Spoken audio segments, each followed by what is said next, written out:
Chapter 3656. Bang! Choshan asked his men to bring a laptop and threw it on the table. You can discuss the transfer slowly. I don't have that much time to accompany you. Mr. Carlos, I've brought the person to you. I'll wait for you to give me what belongs to me after you receive the money. 600 million, not 1 cent less. In fact, 30% of 9 billion was 570 million, but 300% of 18K's money was more than 600 million. That was 18K's rule. In 18K, it was called rounding up to 7, and the middle was divided into 5. In other words, anything below 3 could be erased. Even if it was 30 million, it could be erased. However, anything above 7 had to be rounded up. This was one of 18K's rules. If you wanted to find 18K to do something, you had to follow 18K's rules. The middle was divided into 5, which meant that when there were 4, 5, 6, and so on, it would be calculated as 50 million. 18K made this rule to make his business more flexible. Some people felt that they had made a good deal, so they would like to work with 18K next time. Some people felt that they had made a loss, so they would find a chance to make up for the loss next time. In this way, 18K's debt collection business could continue. It could be regarded as a means. As for the small change in addition to the 600 million this time, according to the normal rules, this small change could not be less. This small change was also a reward based on the percentage of the total amount. It was a reward for the brothers who did the work this time. Although the change wasn't much, it was still a few million in the base of the legend's money. The legend ignored Choshan. Of course, he wouldn't shortchange them. Who was he? Was he that stingy? When Choshan left, he also took Lu and everyone with him. Because this place belonged to Su Yun now. Su Yun wanted to teach the legend a lesson here. I've given you the laptop. Transfer the money. The legend looked at Su Yun impolitely. Su Yun took the laptop, opened it and closed it. He smiled and said, Brother Chuan, do you really think you can get the money back? Do you think I'm joking with you? A murderous look flashed across the legend of legends' face. As you can see, if I can get 18K's people to bring you here, I can also get 18K to kill you. Su Yun smiled bitterly as he thought to himself, did 18K's people bring me here? Or did he decide to come and 18K's people invited him? Although the result was the same, the motive behind the whole thing was different. I advise you to think about it carefully. Some things are really not as simple as you think. Su Yun smiled. You have to be particular about it. Those who don't will only end up digging their own graves. I should be the one saying that to you. You've won 9 billion from me. How dare you talk to me about manners? Said the legendary battle pet warrior. It's not that I didn't try to persuade you, but you said that only the loser has the right to say that he doesn't want to play anymore. The winner has to play along. Su Yun, do you think I want to win that much? I don't want to win that much either. Winning that much will give me a headache. The legendary battle pet warrior gritted his teeth and frowned. Cut the crap. I want to ask you now, what do you want? I don't want anything. Since the money is mine, I won't give it to you for free unless you can win it back. Su Yun, but as of now, you don't have the capital to play with me anymore. So you have no chance to turn the tables. Who said I don't have it? Su Yun shrugged. The casino won't lend it to you anymore. So it's not too much for me to say that you don't have it, right? Okay, then don't blame me for not giving you a choice. There's a path to heaven but you don't want to take it. I'll get 18K's people to kill you now. The legendary battle pet warrior scolded and looked at Lu Ben Lu. Get their people here. Get ready to teach him a lesson. When the two were talking, Lu Ben Lu was staring at his phone in a daze because he received a message from Lu. Lu said that the person was here, but they wouldn't be responsible for the transfer of money. Moreover, killing people and robbing people wasn't part of 18K's business. Lu Ben Lu didn't understand what he meant. When the legendary battle pet warrior made this request, Lu Ben Lu suddenly understood. 18K isn't responsible for killing people and robbing people. Lu Benlu whispered. What do you mean? The legendary battle pet warrior glared. I'm here, but you don't want to return the money? How can 18K do things like this? If you want the money, I'm afraid you have to do it yourself. Su Yun said and suddenly picked up the rope that he had prepared. The legendary battle pet warrior stood up instantly. What are you doing? 18K's people brought me here and you want to give them 600 million. I'm afraid that if I leave, you'll see that there's no one here and run away without paying. Su Yun smiled. So I tied you up first. This way, they won't have to go through so much trouble to catch you. The legendary battle pet warrior was dumbfounded. He felt that he had been tricked into a trap. Lu Benlu was also angry. He scolded and tried to grab the rope from Su Yun's hand. However, Lu Benliu's body wasn't strong enough for Su Yun's kick. Su Yun kicked out, and Lu Benlu immediately broke 2 of his ribs. He lay on the ground and howled. His whole person was like a pig that had been slaughtered. The broken ribs easily pierced his own flesh, so Lu Benlu felt waves of sharp pain even when he was just breathing. This made him extremely miserable. Brother Chuan, do you want to cooperate or do you want to be like him? Su Yun said. You lost so much money to me. I don't want to hurt you. You dare to set me up. The legendary battle pet warrior was trembling with anger. You and 18K set me up? You can't say that. Su Yun said. Remember, 18K's people were hired by you, not me. They told me that you wanted to get back the 1.9 billion and asked me to transfer the money to you. Su Yun smiled. Before the legendary battle pet warrior could turn around and run, Su Yun tied him up with a rope and slapped him on the chair without hesitation. When the legendary battle pet warrior couldn't move, Su Yun picked up the prepared notes on the table and started writing. He wrote and read at the same time. Today, 1.9 billion received. Recipient: Carlos. After writing, Su Yun pressed the red mud on the legendary battle pet warrior's hand and left his fingerprint. Then, Su Yun threw the receipt on the table and looked at the legendary battle pet warrior with a smile. Brother Chuan, I have something to do. I'll leave first. 18K's people will be back soon. Let go of me, mother asterisk cur. I'm telling you, if you set me up today, I'll take revenge even if I die. The legendary battle pet warrior howled. Chapter 3657.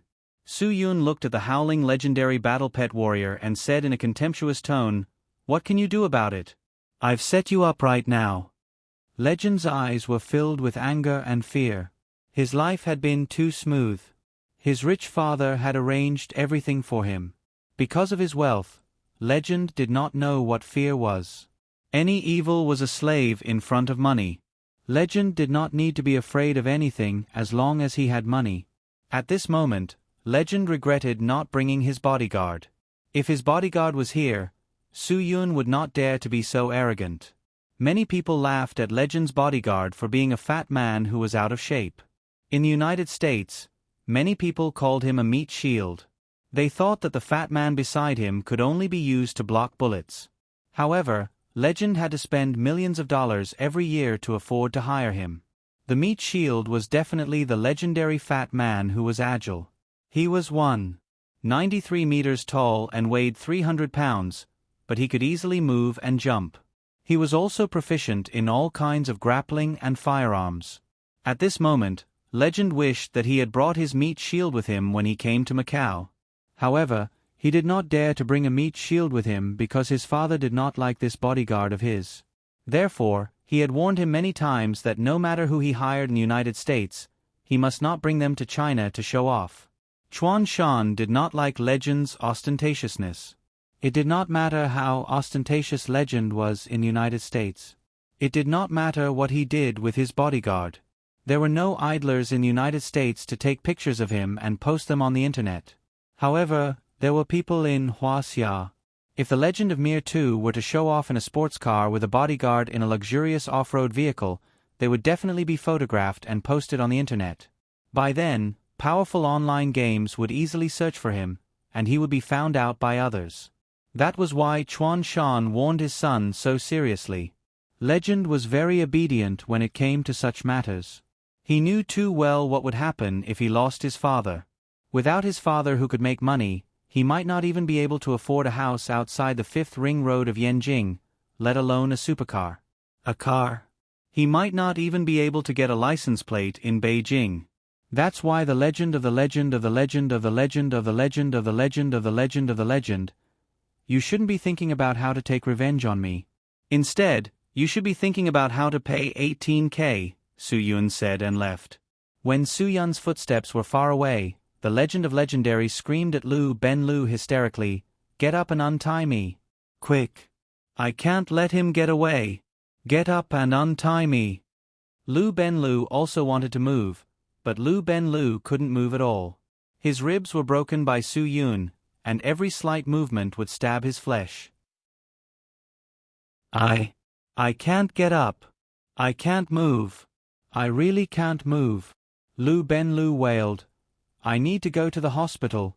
My bones are broken. Trash. You're King useless. The legendary warrior gnashed his teeth in anger. Lu Benlu cursed in his heart. You are not the one who is injured.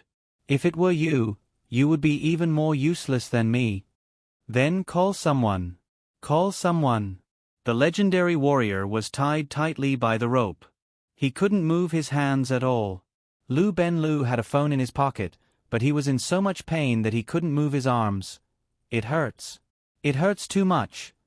Just as the two were talking, Choshan came back with his men. Choshan couldn't help but laugh when he saw the two. What are you doing? And Lu saw Lu Benlu lying on the ground and wanted to help him up out of friendship. But as soon as he touched Lu Benlu screamed in pain and said that his bones were broken and he wanted to call an ambulance. And Lu glanced at Choshan. He knew that Choshan wouldn't let him call an ambulance. What is this? Choshan took the receipt written by Su Yun and looked at it. After seeing the fingerprint, he smiled. It's very clear. What kind of bullshit are you? The legendary warrior cursed. I asked you to take the money, but you colluded with him to set me up. Choshan glared at him. Let me tell you, you can eat whatever you want, but you can't say whatever you want. I brought back the person you asked me to find. He also promised to pay you back. What are you trying to do now? You want to bite me back? You even put your fingerprint on the receipt. What else do you want? You don't want to admit it? You know it. The legendary warrior said angrily. Choshan glared at Lu. You introduced me. If you want to go back on your words, I won't give you face. And Lu lowered his head and didn't dare to speak. Lu Benlu gritted his teeth and said, But he really didn't give us any money. We didn't receive anything. Choshan folded the receipt and put it in his pocket. This is the evidence that you received the money. Now, my computer is here. Transfer the 600 million that belongs to 18K to my account, and this matter will be over. Otherwise, neither of you can leave. Under Choshan's signal, one of his men cut the rope that tied the legendary warrior up with a dagger. The legendary warrior cursed as soon as he was released. He turned around and wanted to chase after Su Yun, but he was stopped by Choshan's men. What are you doing? The legendary warrior glared. The person I asked you to chase has already run away. How dare you stop me? I said, if you don't transfer the money, neither of you can leave. Choshan glared. The legendary warrior almost fainted. How could he live like this? There was simply no justice in this world. Why? You are unreasonable. The legendary warrior said unhappily. I'm telling you, you won't get a single cent. Not a single cent. No way. And I want you to pay the price. You teamed up to play me. Choshan's eyes widened as well. His underlings instantly surrounded the legend. I don't care who you are. I don't care how powerful you are in your place. I don't care how powerful your identity and background are. This is Macau. Even if you have the support of God, you still have to be obedient here. Choshan spat. If I don't teach you a lesson, you won't know what 18K does for a living. Don't you dare touch me. I'll kill your whole family. The legendary warrior was ruthless. He didn't care about what he said. Choshan didn't fall for it. He was a gangster. If such a little threat could work on him, he would have died a long time ago. With a wave of Choshan's hand, a few of his lackeys unceremoniously raised their fists and began to teach Legend a lesson without hesitation. The legendary warrior didn't expect that they would really hit him. He had seen his bodyguards hit people in his life, and he had also hit people who didn't dare to fight back. He had never experienced such a situation. Chapter 3658. 18K's hired thugs were basically young people in their 20s, and some of them were only 17 or 18 years old. The younger they were, the more ruthless they were. Young people didn't care about the consequences, so they were more ruthless. Therefore, with a wave of Choshan's hand, the group of young thugs beat up the legend until his face was swollen. If the legend had any common sense, he wouldn't have been so impulsive just now. Seeing so many young thugs, how could he not be beaten up? What kind of people were the scariest these days? Anyone with a bit of social experience would know that it was people of this age. Once they got older, even if they were in the society, most people would restrain themselves, except for a few idiots who would do things without thinking about the consequences. Everyone knew that they had to bear the consequences of whatever they did. But young people didn't care. Young people who didn't care about the consequences should never be provoked. Normal people knew that in places like hotels or KTV, they should never provoke young people who were drunk and causing trouble. Who knew what kind of crazy things they would do? Whenever someone was stabbed to death in a KTV, it was mostly done by young people under the age of 20. Of course, those big things were usually done by experienced ruffians who were older and more capable. However, the ruffians had their own way of doing things. At least, they wouldn't kill people just because of a disagreement. Basically, they would only make a big fuss about big things. The legend was taught a lesson by the group of young people. His face was swollen, and he got up from the ground. If Choshan didn't signal them to stop, the group of young people would have continued to beat the legend. They didn't care what the legend did, how much money he had, and what level he was. They only had one goal, and that was to do what their boss asked them to do. They had to show their bravery and strength. The legend's mouth was full of blood, and his teeth were loose. He spat out a mouthful of blood and looked at Choshan with fear in his eyes. 18K's men really beat him up without saying a word. This was something that the legend never expected. Who knew that they would be so ruthless? It was simply unreasonable. Mr. Carlos, how is it? Have you thought it through? Do you know who's in charge here? Choshan sneered and looked at Carlos. If you still don't know, it's fine. Let's continue. I believe I will definitely let you figure out who is in charge here. I know. You don't have to continue. The legendary battle pet warrior's mouth was full of blood. He couldn't even speak clearly. Choshan pointed at the computer on the table. Since you know and your mind is clear, then do what you need to do. The legendary battle pet warrior was taken aback. Looks like you still don't understand what you should be doing. I still need someone to remind you. Choshan glared. I don't have the money now. If I did, I would definitely give it to you, but I don't have the money. The legend of legendary was terrified.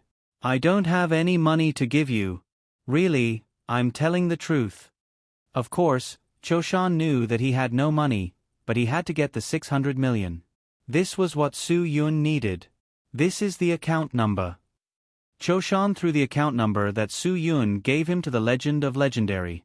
He completely ignored the legend of legendary saying that he had no money. If you don't see the money in the account, don't even think about leaving here. Brother Choshan, I beg you to believe me. If you don't believe me, then send someone to bring that kid back here. Let's talk face to face, the legend of legendary said anxiously. Choshan shook his head expressionlessly. I haven't settled the debt this time. Let's not talk about the next business deal. If you settle the debt for me, I might be able to help you find someone. But that guy took all my money. What can I give you?" The Legend of Legendary shook his head. "You've already given him a receipt. Why are you still talking to me?" Choshan said. "I don't care if you have the money or not. At least I brought him to you. He said he gave you the money. You have a receipt. How can I believe you? We are businessmen, not philanthropists. I don't think you have the right to do that." The Legend of Legendary trembled as he looked at Choshan. "Even if you force me to my death, I don't have the money to give you. I'll give you an hour. If you don't transfer the money in an hour, I'll cut off one of your fingers." Choshan looked at the time. "Forget it. Let's start from midnight. I'll give you this time. Think about it carefully." The Legend of Legendary glared. "What do you mean?" "After midnight, I'll cut off one of your fingers every hour. If you can hold on until 9 tomorrow morning, then you'll have one finger left to enter the password." Choshan threatened. "If you don't transfer the money by 10 tomorrow morning, then your hands are useless." "You." The Legend of Legendary wanted to curse, but he held it in. "You can't do this to me.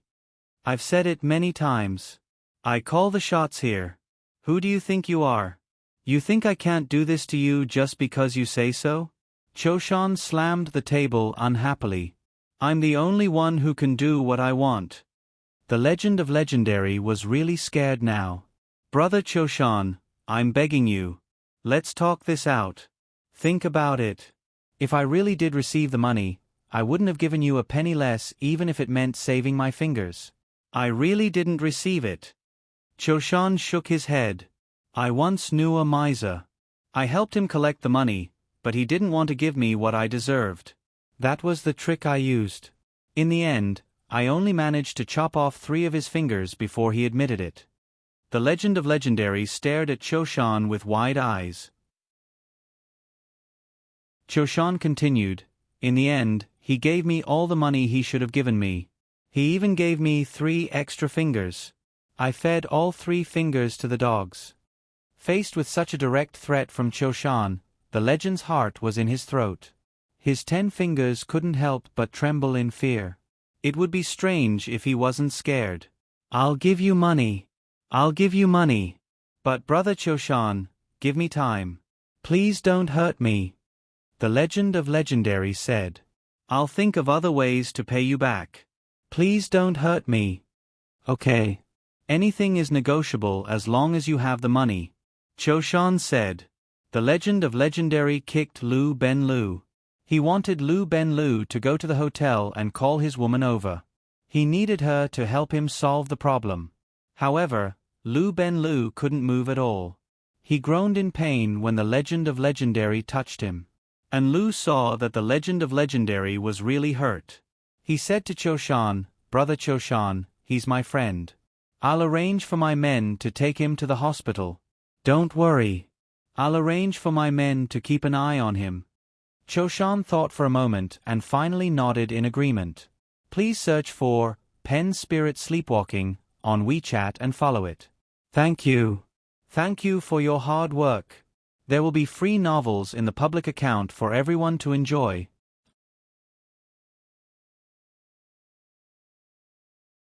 Chapter 3659.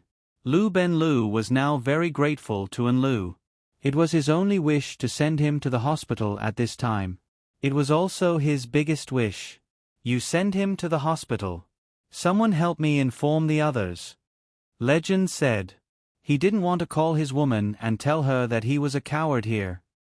He didn't want to be looked down upon by his woman. He was a man. It was an insult to him.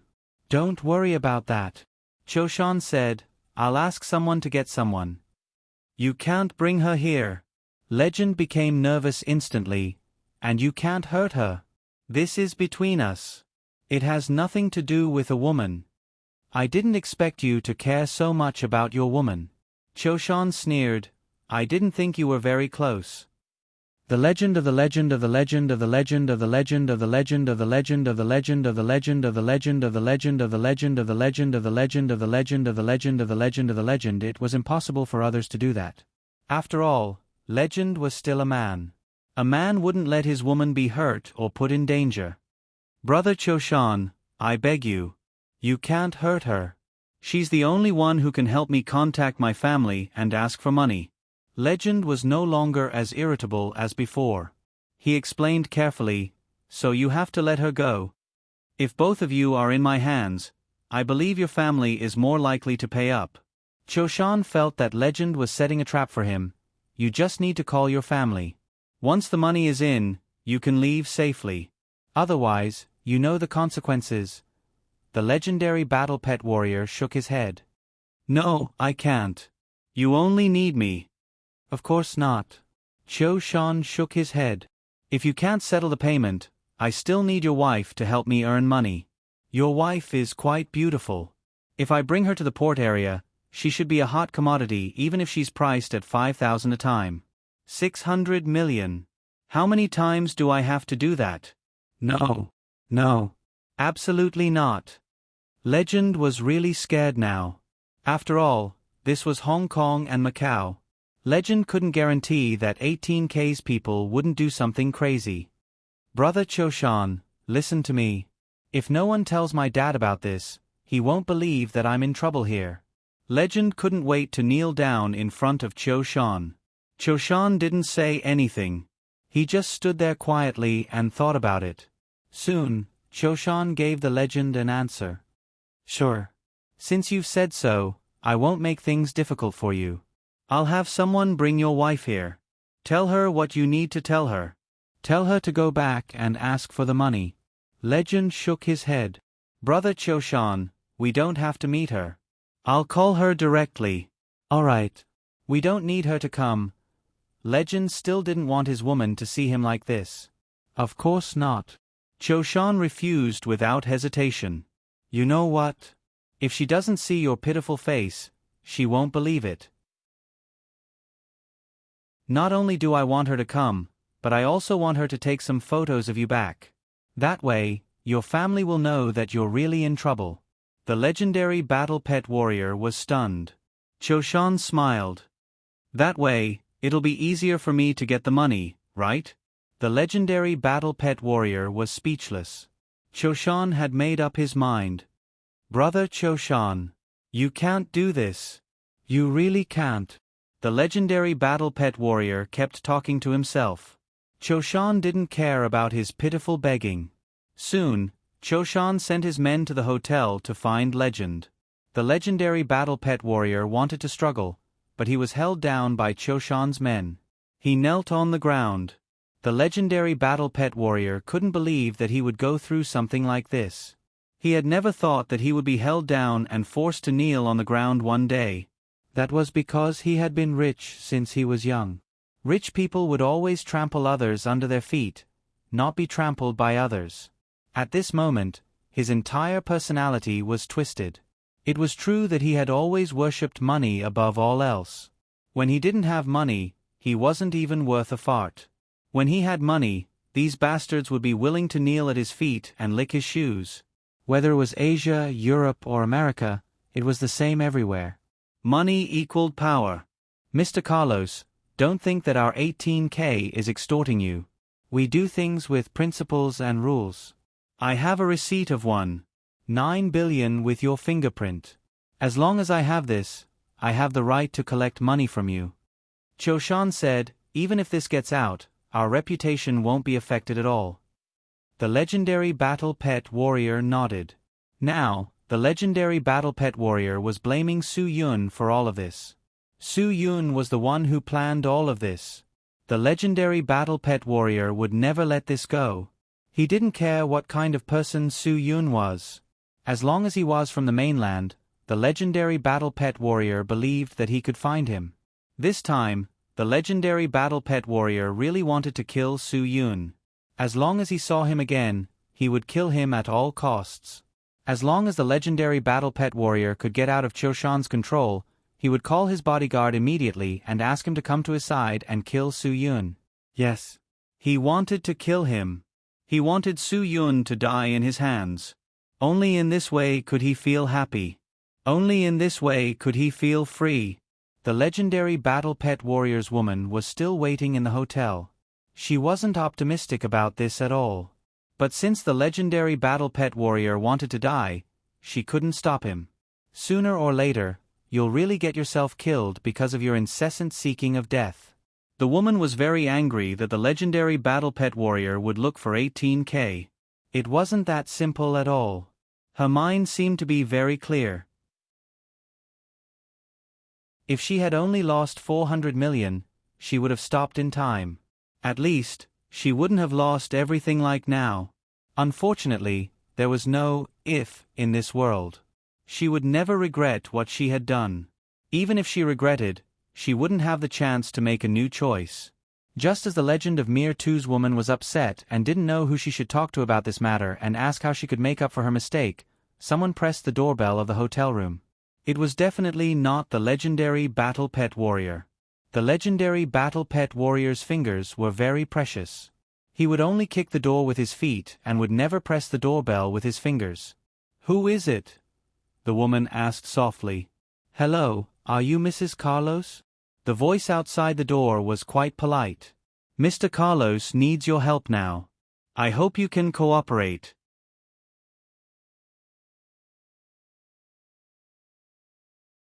Chapter 3660. When the woman heard this, she suddenly became nervous.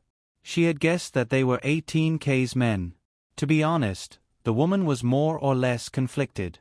She didn't want to open the door, but she believed that they would find a way to get in if she didn't open the door. As long as 18K's men needed her to cooperate with them, she wouldn't be able to escape. Since that was the case, the woman chose to obey. "Please wait for me. I'll change my clothes and go out immediately." "Okay," the person outside the door replied in a low voice. The woman quickly tidied herself up and opened the door. When she saw 18K's men outside the door, she became even more depressed. If they really wanted to talk to her, one person would be enough. However, they arranged 4 people. They were obviously worried that she would run away, so they arranged so many people. The 4 of them surrounded the woman in the middle. No matter which direction she tried to escape in, one of them would react immediately and stop her. It was such a simple and easy thing. The woman tried her best to make herself look calm and dignified. "Brother Choshan, what's the meaning of this? Why do you have to make it so grand and trouble so many brothers to pick me up?" The young men didn't answer the woman's question. They just said, "Please," and then led the woman to their business car parked in the underground parking lot. After they started the car, no one spoke. They all guarded the woman vigilantly. The woman didn't ask for trouble again and obediently shut her mouth. As the car got further and further away from the casino, her mood became heavier and heavier. She became more and more nervous. She was especially worried that something would happen. She also regretted that she chose to obey them so easily. Now, she was no different from a lamb that was tied up and sent to the wolf's den. There was no possibility for her to resist at all. "When will we arrive? How far do we have to go?" The woman couldn't help but ask again. She was answered with 2 vague words: "Soon." The woman took a deep breath and waited for the arrangement of fate. She didn't know if her life would become a tragedy from today onwards, but she didn't want it to be like this. Her mind was filled with random thoughts. She thought about the attitude of the 4 people around her. Obviously, they weren't very enthusiastic. So, the legend was in a dangerous situation. However, they didn't treat her rudely, nor did they disrespect her, nor did they humiliate her. This might be a good sign. At least it proved that she wouldn't fall to the point of being thrown away and sold. Finally, as the car slowed down, they arrived at their destination. The woman glanced at the tea house outside the car window and felt relieved. This kind of place was more like a place to talk business, not a place to kill and rob. It was definitely not a place to kill and rob. This way, the woman felt much more at ease. She believed that at least she wouldn't end up in a miserable state. After the car stopped, 18K's followers brought her to the tea house. When the woman appeared in front of Legend, Legend could not help but lower his head. Legend's face was swollen and bruised. The bruises and swelling caused his eyes, cheekbones, and even his chin to be deformed. When the woman saw the Legend's expression, she immediately understood what was going on. Should I explain, or should you? Choshan glanced at Legend. I think it's better for you to explain yourself. I don't have that much patience. Hurry up and finish. I'll arrange for my men to send her away. Legend nodded desperately. The woman couldn't help but frown. She had never seen Legend in such a state. Was this still the man in her eyes? Was this still the arrogant and domineering Legend? How could he be beaten up like this by the people he hired? What did 18K's men do? The woman couldn't understand. She couldn't understand at all. Legend told the woman everything that happened just now. The woman's mind went blank. This was really a double loss. She didn't get a single cent back, and now she had to pay another 600 million? How much money did she have to pay? The woman didn't know how to calculate rationally. She only knew that it had only been 10 hours since Legend met Su Yun and started gambling. In these 10 hours, she had already lost 9 billion. There was also the casino's debt, and now there was 18K's debt. It added up to almost 3 billion, right? In just 10 short hours, the Legend of Mir had actually lost so much money in just 10 short hours. You're really amazing. The woman's tone was no longer sarcastic. She really admired Legend's prodigal ability. Among all the rich people in the world, the woman was absolutely certain that no one could be more prodigal than Legend. How much was a private jet worth? The money he had squandered in these 10 hours was enough to buy 10 private jets. Go back to the mainland now and tell my father about this. You must tell him that I was tricked. I was tricked. If he doesn't help me, I'll be dead. I beg you. The Legend of Legendary implored. Have you ever thought that if Dad knows about this, he might be completely disappointed in you? If he is completely disappointed in you, what are you going to do? The woman's voice was getting colder and colder. No. He won't. I'm his son. He won't be so cold to me. Legend shook his head. The woman didn't speak, but her eyes seemed to have said something. Don't forget that we all know that your father has an illegitimate son. The legendary battle pet warrior shuddered in the face of such a cold glare. He suddenly realized the seriousness of the matter. He suddenly realized the horror of it. If he wants to give up on me, tell him that you're pregnant. Legend suddenly thought of this idea. He will never let his grandson be without a father. Don't worry, I know my father. He will never let his grandson be wronged. The woman was silent for a moment, then slowly said, I hope it's as you wish, Legend. If you're willing to listen to me, you won't end up like this. Legend didn't respond. He knew that even though his wife hated him, she would still try her best to save him. Only by saving him would she be able to enjoy the inexhaustible wealth with him. If he was abandoned, Legend wouldn't give his daughter-in-law a single cent. The woman was very sure of this, so Legend chose to believe that she could solve this problem unconditionally. She could definitely solve it. That's enough. Don't talk nonsense. Hurry up and leave. Choshan snapped. Although I won't chop off your finger every hour, I won't give you too much time. I'll only give you 3 days. If you don't see the money in 3 days, I'll chop off one of your arms.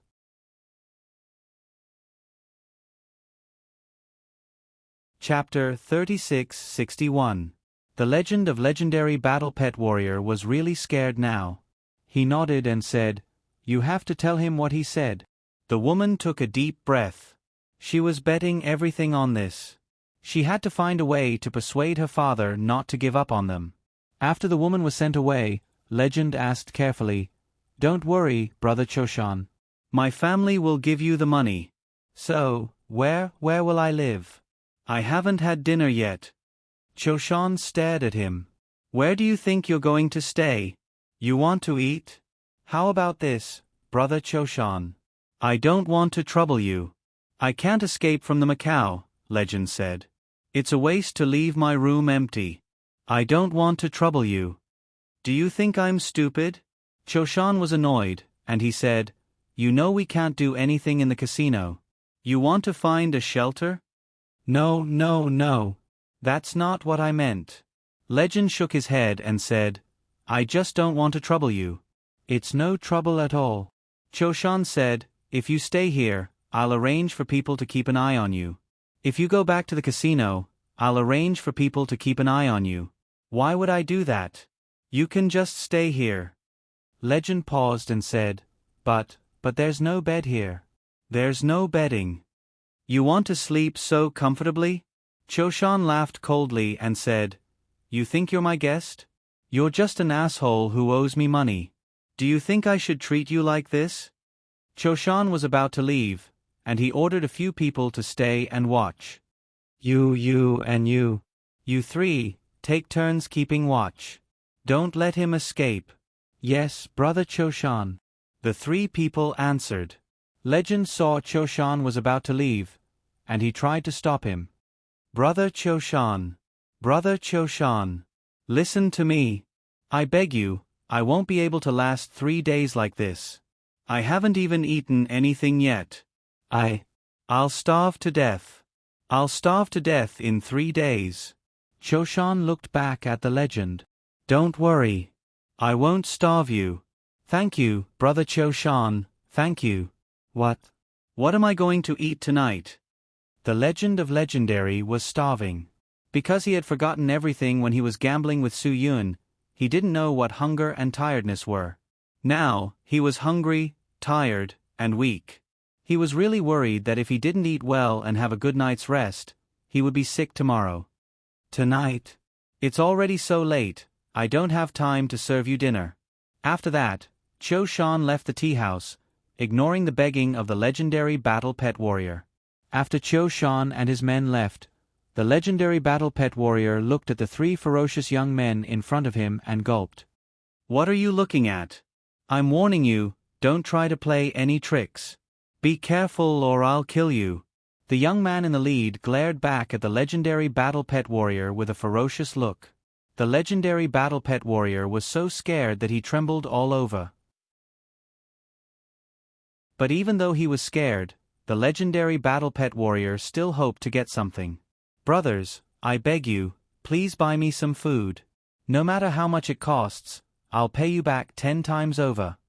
The young man in the lead stepped forward and searched the legendary battle pet warrior's pockets, but he couldn't find a single coin. Your pockets are cleaner than your face. How dare you say 10 times over? The young man in the lead pushed the legendary battle pet warrior angrily. I'm warning you, don't play tricks on me. I hate it when people play tricks on me. I swear, I'm not playing tricks on you. The legendary battle pet warrior said.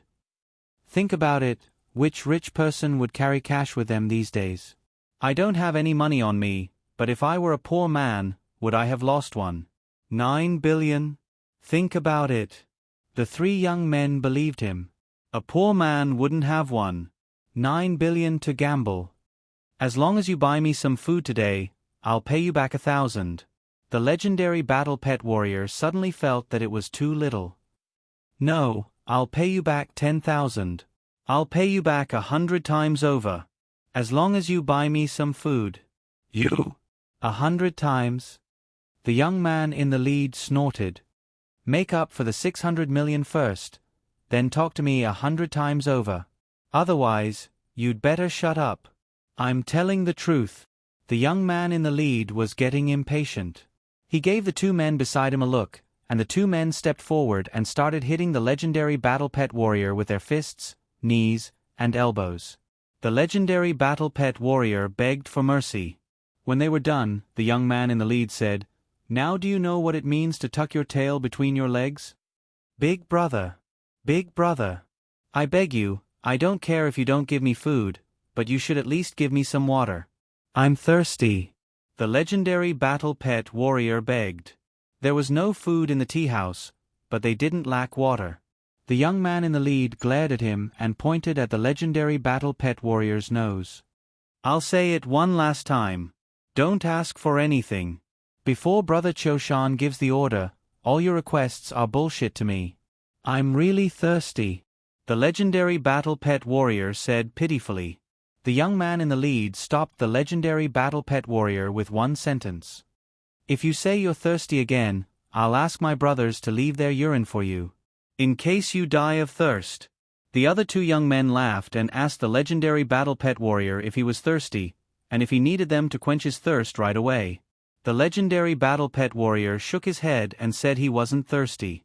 He was really afraid that these bastards would do something disgusting to him. The legendary battle pet warrior didn't dare to make a sound after being threatened. He just squatted in the corner and hugged his knees. Every day felt like a year. It would take a few hours to fly from Macau to Shenzhen. Would there be a flight tonight? The legendary battle pet warrior's mind was full of these things. He wanted to know where they were now, and if his father could give the money to 18K tomorrow morning. Although Choshan gave them 3 days, the legendary battle pet warrior thought 3 days was too short. Now, he felt it was too long. The legendary battle pet warrior didn't even want to wait half a day. The legendary battle pet warrior kept praying. He prayed that his father would be worried about his suffering and send him the money as soon as possible. The legendary battle pet warrior was willing to sacrifice 10 years of his life in exchange for a happy ending. He didn't want to wait a second longer. The feeling of suffering here was worse than death. The floor was cold, and the wind blew in through the cracks of the window. Was this the legendary combination of hunger and cold? The legendary battle pet warrior's pupils dilated. He was delirious.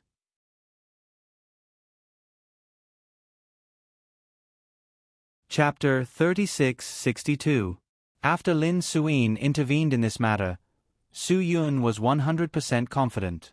He was in a good mood now. On the way back to the hotel, he dialed Lin Suyin's phone again. As soon as the phone was dialed, the person on the other end picked it up. Obviously, Lin Suyin had been waiting for Su Yun's news. Su Yun smiled slightly. Fortunately, he still had some conscience.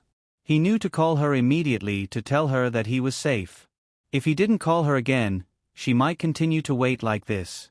I've troubled you this time. Fortunately, you are here. Otherwise, I would really be in trouble. Su Yun smiled slightly. When Lin Suyin heard Su Yun say that the problem was solved, she was relieved. It's good that you are fine. Do you still need my help now? There's no need for that. Just a call from you was enough. Su Yun continued. You don't know. Choshan, who is in charge of 18K in Macau, changed his face when he received the call from his boss. He didn't believe that I could contact you at all from the beginning. Lin Suyin smiled slightly. The relationship between the Three Lotus Society and 18K was good. That was because my father used to have a close relationship with the bosses of 18K. If 18K's people in Hong Kong and Macau want to trouble you, you can look for me directly. This time is enough. No one will dare to provoke me next time. Su Yun, I'm just afraid that you will be worried. I'm just telling you that everything is solved now. It's good that it's solved. Lin Suyin nodded. I was thinking that if it couldn't be solved, I would immediately buy a ticket and fly over. It's not that serious. Su Yun smiled. If it was really like that, then the matter would really be serious. How many more days are you going to stay in Hong Kong and Macau? Lin Suyin asked. Since Su Yun came to Hong Kong and Macau, Lin Suyin also wanted to go and see Su Yun. Su Yun shook his head. I don't know the specifics. I'm here mainly to help the police deal with a small matter. I'm not sure if I'm in a hurry to leave. The legend of legend had been tricked by Su Yun. Lu Ben Lu would probably stay in the hospital in Macau for at least 10 days to half a month. There was no reason for Qin Wan and the others to stay there. Instead of wasting time here, it was better to go back and investigate the background of this legend. Okay. Then take care of your body and rest well. Lin Suyin was a little disappointed, but she tried her best not to sound disappointed. All right, I'm relieved that you're fine. I should go to bed now. Good night. Good night. Su Yun hung up the phone and smiled. Su Yun was not an idiot with low EQ. How could he not understand Lin Suin's intention of coming here to find him? However, he felt that it was not a wise choice to let her come at this time.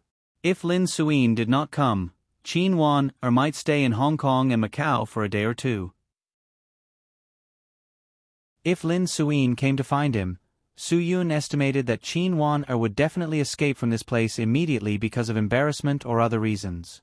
Moreover, Qin Wan had 2 colleagues with her. Su Yun did not want her to feel embarrassed, so he used a tactful way to refuse Lin Suin's idea of coming to Hong Kong and Macau to find him.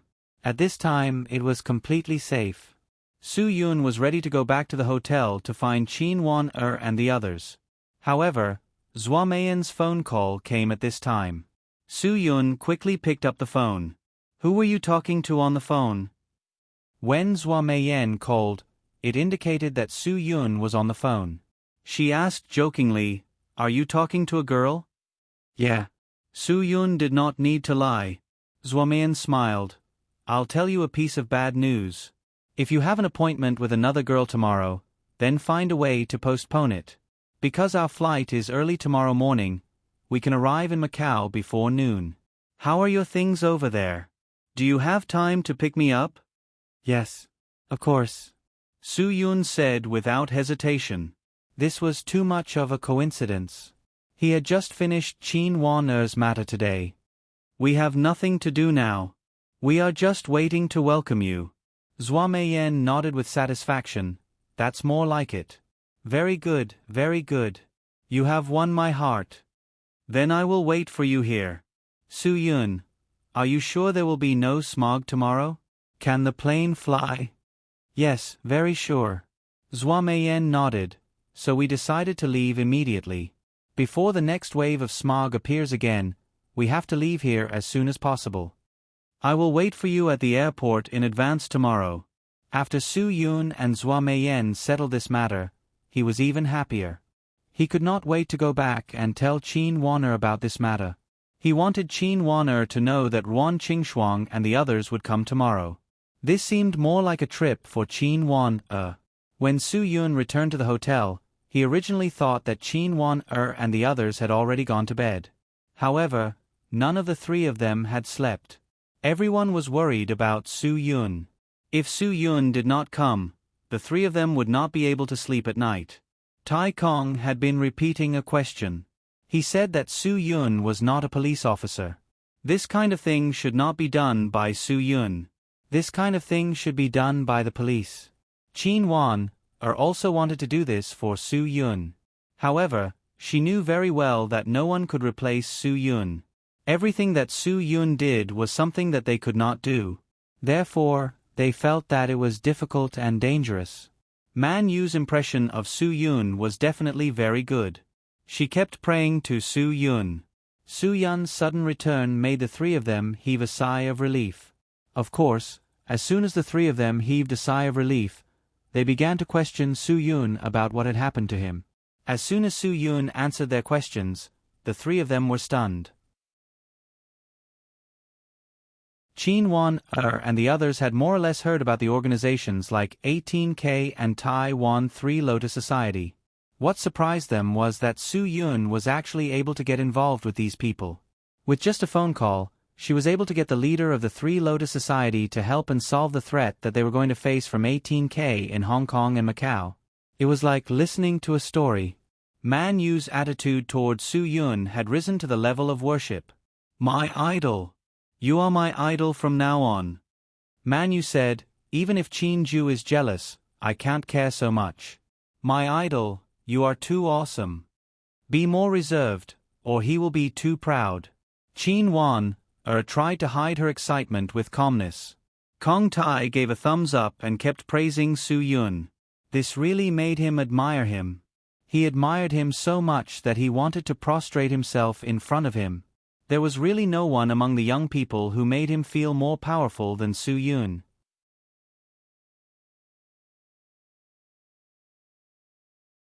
Chapter 36-63.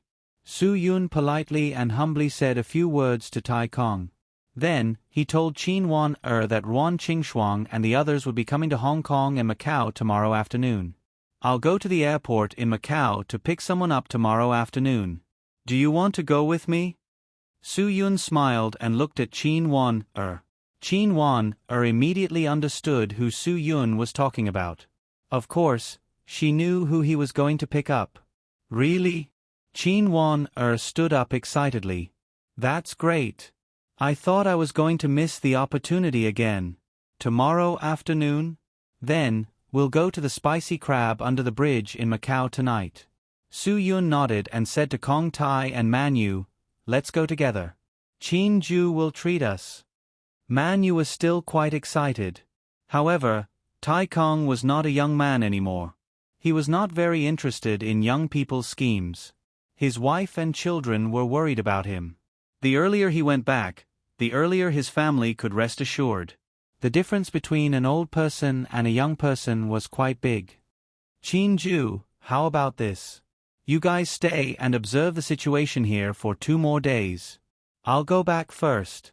Tai Kong said, now that we have clues, I'll go back and find the relevant departments to cooperate with our investigation. Man Yu was unhappy when she heard that. Uncle Qin, you're too disappointing. You go back first and let us stay here to play. Aren't we neglecting our duties? This isn't neglecting our duties. After all, Lu Ben Lu hasn't gone back yet. Tai Kong shook his head. What I mean is that you guys stay and observe for 2 more days to see if the situation is stable. If there's no other situation, you guys can go back. Qin Wan-er didn't know whether to laugh or cry. She knew that Kong Tai was a person with principles. He said that just to give them a reason to stay in Hong Kong and Macau for 2 more days. We'll stay and play. You go back first. You're so enthusiastic. Do you want to take the credit? Man Yu was joking. Tai Kong was not that kind of person. She knew very well that she said that to let Kong Tai stay and play with them for 2 more days. Even if it was just 1 day, it would be fine.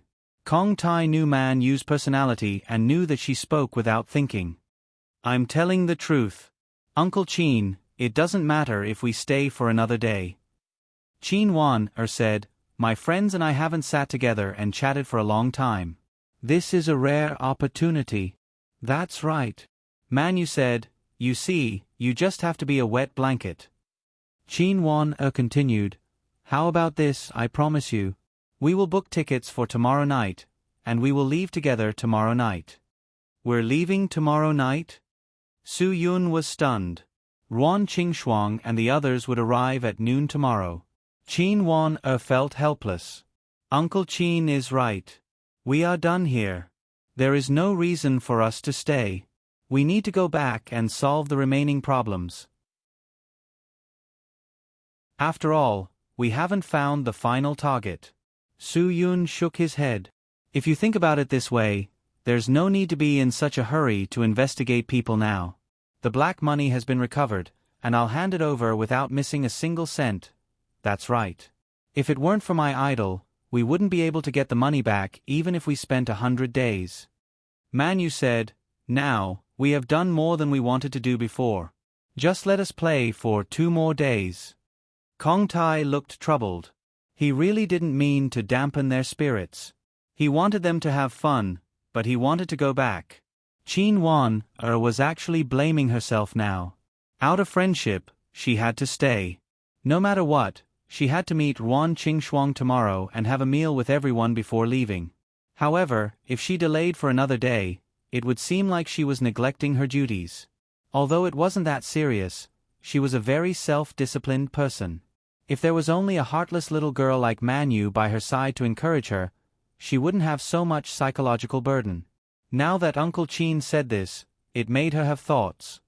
Uncle Qin, look at how hard you are making things for Chief Qin. Man Yu pretended to be angry. Let me ask you. Think about it. When was the last time Chief Qin rested? Was it half a year ago? No, it's been at least 7 months. Of course, Kong Tai knew that Qin Wan-er was indeed working too hard. She spent all her rest time on work. In fact, no one knew that there was a reason why Qin Wan-er put all her attention on work. Because only when all her energy was occupied by work, she would not let her imagination run wild. She would not think about how Su-Yun was doing, whether there were any dangerous missions, how was the situation recently, and so on and so forth. Chin-won needed to use work to occupy all her energy. Only when all her energy was occupied by work would she stop thinking about Su-Yun. She wouldn't think about those messy things. This seemed to be very important to Chin-won. I don't care. Uncle Chin, just give me an answer today. Do you not want Chief Chin to relax for even a day? Manu said, after we came to Macau, we haven't been idle, right? Have we been working all the time? I know. Of course I know. Tai Kong nodded. I know very well how hard Chief Chin is working, so I also hope that Chief Chin can relax here for a few days. Then you still said that you want to go back and continue to investigate people. Manu was speechless. Don't you understand Chief Chin's character after so long? Tai Kong realized that he indeed thought too little. If he said such words, Chin-won would definitely not have the mood to continue to stay in Hong Kong and Macau. I'm sorry. I indeed thought too little. Tai Kong said awkwardly, Chief Chin, I really didn't think too much. It's just this matter. Uncle Chin, you don't need to say sorry. You didn't do anything wrong. Chin-won interrupted Tai Kang's words. Don't you know Manu? She has always been a person who speaks without thinking. Don't pay attention to her. Manu rolled her eyes. Fine, I'm helping you. You still. A woman's heart is like a needle at the bottom of the sea. As she said that, Manu looked at Su-Yun. She seemed to be talking to herself. Prince Charming, don't you think so? Have you always been unable to understand a woman's heart? Do you want me to teach you? Forget it. I can't even understand it myself. Don't talk nonsense, Chin-won said helplessly. We should also understand Uncle Chin's thoughts. Manu, actually, you and I both respect Uncle Chin. You also know the reason. It's because Uncle Chin is a person with principles. Manu didn't say anything. Chin-won was right. If Uncle Chin was a person who usually sees this opportunity to slack off and think of ways to delay and play for a few more days when he encountered a mission outside, would they still respect Uncle Chin when they thought that he was traveling at public expense? The answer was very clear. They definitely wouldn't.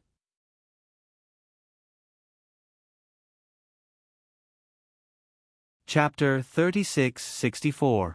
Manu nodded and apologized to Tai Kong. Uncle Tai, I'm sorry.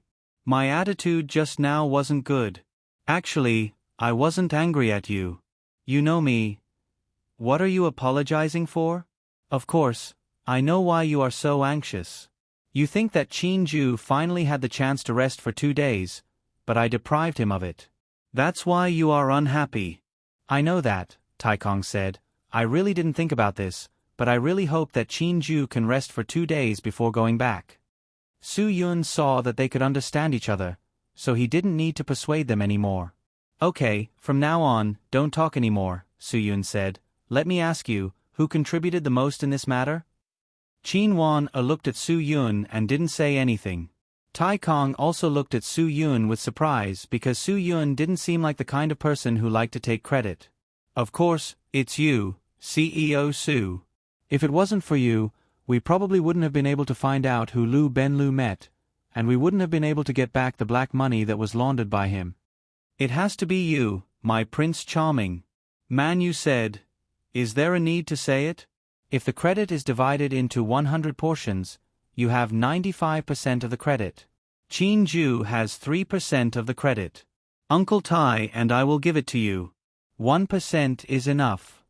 Su-Yun nodded and was very satisfied. Then, he looked at Chin-won. He wanted Chin-won to say it herself. Okay, of course, you contributed the most. Chin-won had to say it, but she really couldn't understand what Su-Yun wanted to do. With her understanding of Su-Yun was definitely not a person who liked to take credit. He liked to keep a low profile more than anyone else.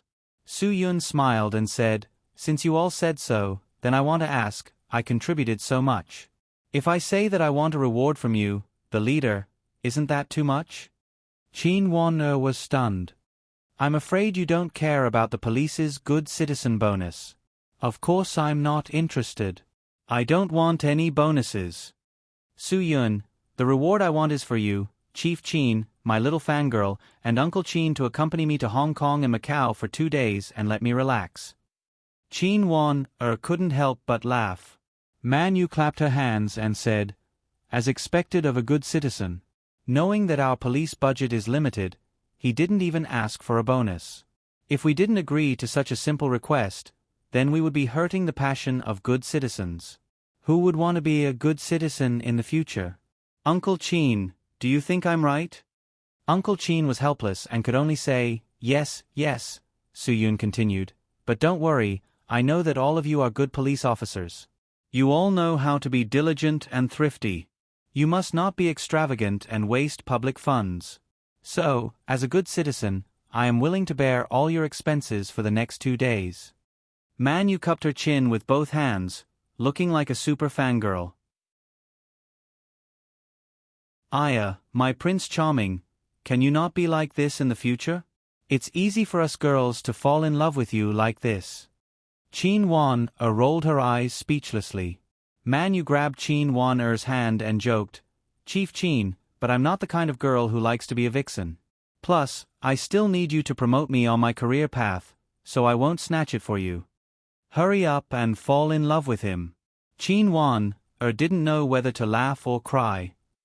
Don't hold it in for too long. No, I don't dare to fall in love with him. Man Yu pouted and shook her head. This kind of Prince Charming isn't something I can control. I'm not that lucky. If I fall in love with my Prince Charming, I'm afraid I won't like other boys in the future. Then, won't I be alone for the rest of my life? Chin Wan picked up a bottle of mineral water and gave it to Man Yu with a look of disdain, indicating for her to use the water to block her mouth. Tai Kong was more old-fashioned. CEO Su, we've already troubled you so much. How can we let you spend money? This. Uncle Tai, don't be so polite to him. Even if he didn't win so much money in the casino, he doesn't care about this little bit of money. It's just a drop in the ocean for him. Chin Wan said, if you want to thank him, take me to Sky Entertainment Cinemas to watch more movies in the future. Su Yun nodded. I agree. I support all the hard-working people's copyrights. Watch more authentic movies and less pirated ones. Let those shameless plagiarists go to hell. Kong Tai nodded. Okay. Definitely. I will definitely support Sky Entertainment Cinemas more. Stealing copyrights can't be counted as stealing. Stealing copyrights. Can a cultured person's actions be considered as stealing? Man Yu muttered to herself at the side, slightly changing Kong Iji's classic quote. These days, copyrights theft was everywhere. There were all kinds of theft, whether it was movies or literature. As long as it could be spread on the internet, it would be stolen. A farmer planted a field of watermelons and sold it. Someone secretly ate it and didn't pay. That was called stealing. A writer wrote a novel and sold it. In the end, someone pirated it and uploaded it. Then, many people watched it on the pirated website and didn't pay. The director and actors worked hard to make a movie and sold tickets. In the end, someone pirated it and uploaded it. Then, many people downloaded it online and didn't pay. Was it really like what Kong Iji said? Could it be counted as stealing when cultured people did it? Was it really like what Man Yu said? Could it be counted as stealing when cultured people did it? Stealing? Hee hee. Stealing. Stealing. Could it be that stealing was a good word? Wasn't someone who used this method to cover up his bad behavior no different from Kong Iji? Okay, you all admit that I contributed the most, so you all listen to my arrangements today. Whatever I say will be done, Su Yun said. Man Yu nodded. She supported Su Yun very much. Chin Wan didn't mind, but she was still worried that Uncle Tai wouldn't accept it. Just follow my arrangements. Don't object, Su Yun said. Chin Wan could tell that Uncle Tai didn't want to stay here.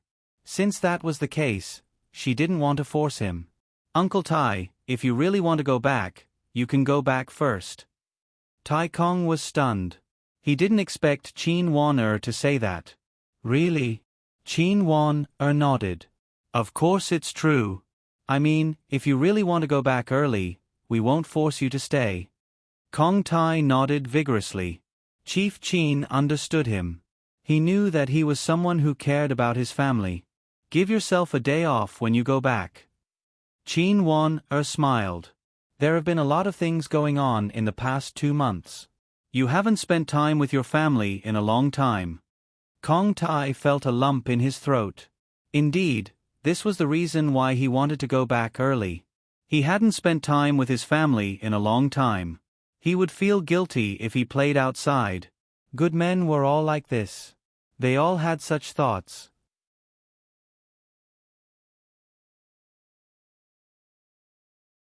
Chapter 36-65. In the end, Qin Wan gave him a choice, but Tai Kong still chose to leave. He explained his situation clearly, and everyone could understand. Man Yu didn't blame Tai Kong anymore. Instead, she pondered for a while. Why didn't she want to go home to accompany her family? This was the biggest difference between a young man and an old man. People would become more and more concerned about their family as they got older.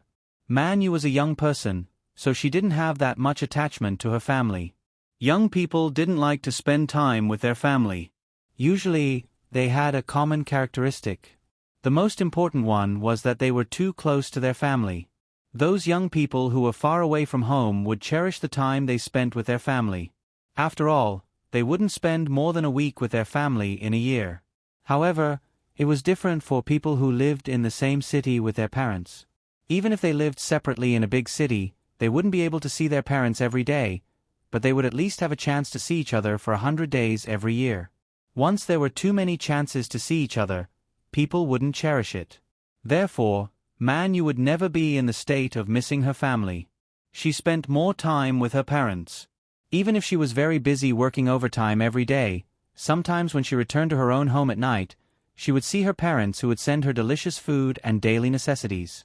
Therefore, Man Yu was the kind of person who didn't know how to cherish things. Of course, the other reason why Man Yu didn't have that much attachment to her family was because of the generation gap. The generation gap was something that couldn't be seen or touched, but it really existed. Man Yu especially didn't like her parents giving her philosophy lessons and telling her about life principles. Actually, this might be a contradiction that existed in every family. Parents would want to instill their own life experiences into their children, but the children didn't want to listen to these things. These life principles were indeed reasonable, but some of them couldn't adapt to this society. With the rapid development of society, there were indeed a lot of unchanging principles that were far from being as reasonable as they were now. It wasn't just the people who changed. It was the society that changed too. Many elders didn't realize the changes in society. They didn't realize that their principles were slowly being eliminated. Therefore, when they used these principles to educate the young people would become impatient. Man Yu was just like that. Her parents loved to preach to her and let her listen to them. It was the same every time they met. That was why Man Yu was not attached to her family. For young people who were attached to their families, the elders in their families would usually give them a free space. For those who were not attached to their families, they might even feel disgusted. Most of them were taught by their elders using those old-fashioned principles to educate them. The attitude of the young people depended on the elders. In fact, there was no right or wrong in this matter. Nowadays, the elderly above 50 years old were, of course, ordinary people. Their concept of money was still accumulation. To put it bluntly, it was saving money and knowing how to live. They could even live frugally for most of their lives to afford expensive houses for their children. On the other hand, young people had a different concept of money. What young people faced was different from what their elders had faced. Young people were faced with expensive things. 30 years ago, how much did a house cost? It was only 20 to 30,000. But now, 20 to 30,000 yuan per square meter was the price of a non-prime area in a second-tier city. Even the prime areas in third-tier cities cost this much.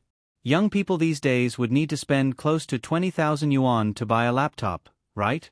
Dell's Alien, Apple's MacBook Pro, as long as the specifications were high, it would cost more than 20,000 yuan. Therefore, young people realized that in today's society, money could not be saved. It was impossible to accumulate money by relying on accumulation. In today's society, the little money you saved over a year was not enough to cover the next year's inflation and currency devaluation. But the older generation, or rather, the conservatives among the young people, would never understand this principle. It was understandable that the older ordinary people did not understand this principle. They had lived frugally all their lives. Only then did they understand that only by living frugally could they buy a car when their children wanted a car. Only then could they gather enough money to buy a house when their children wanted a house. Only then could they take out some money to see a doctor when their children were sick. They would not understand the rules of the circulation of paper money. They would not know the reason why so much money was printed every year. Just take the matter that Su Yun and the others were investigating. How much dirty money was transferred out of the country every year in this way? There were many bastards like Chuan Shan in Huaxia. Although their money was dirty money, it was the capital of the people of Huaxia. When the money was gone, would the country stop printing? Of course they would print. Money was constantly being printed. But too many ordinary people did not understand that the circulation of paper money must not exceed the amount of gold and silver currency it symbolized. Once this amount was exceeded, the paper money would depreciate, prices would rise, and inflation would occur. Inflation would only occur under the circulation of paper money. Such a phenomenon would not occur under the circulation of gold and silver currency. Because gold and silver currency had value in itself, its function as a means of storage could spontaneously adjust the amount of money in circulation to match the amount of money needed for the circulation of goods. Under the circulation of paper money, because paper money did not have value in itself, it was only a symbol that represented gold and silver currency and could not be used as a means of storage. Therefore, if the circulation of paper money exceeded the amount needed for the circulation of goods, the paper money would depreciate. Every ordinary person liked to say a sentence, "Money is becoming less and less valuable." But every ordinary person living in Huaxia's environment was still persistently saving money and persistently saving money. Was it really that they did not understand? Or were they worried that if they did not have some savings, they would be hospitalized one day because they did not have money and would be kicked out of the hospital? Or were their children one day admitted to a famous school with good results, but would be rejected because they did not have money to pay the tuition fees? Perhaps in a country without the most basic medical and educational security, saving money was the only spiritual sustenance for the people. Only with this sustenance could people live in this country with peace of mind. Everyone was thinking about the guarantee in the future, so they ignored the living conditions of this moment. Live in the present. Although these 4 words seemed simple, it seemed that it was really only suitable for those countries where the citizens did not need to worry about any guarantee. In fact, the people of Huaxia should understand the principle of living in the present. In a country with serious pollution, how could they not live in the present? So what if they got lung cancer because of smog? Even if they spent most of their life savings, it would not be cured at all. Cruel reality. Young people were open-minded and might be able to live in the present. Why? Because they all had a kind of subconscious that if they breathed in smog and ate gutter oil every day, they might not even be able to live to 50 years old. So why not live in the present?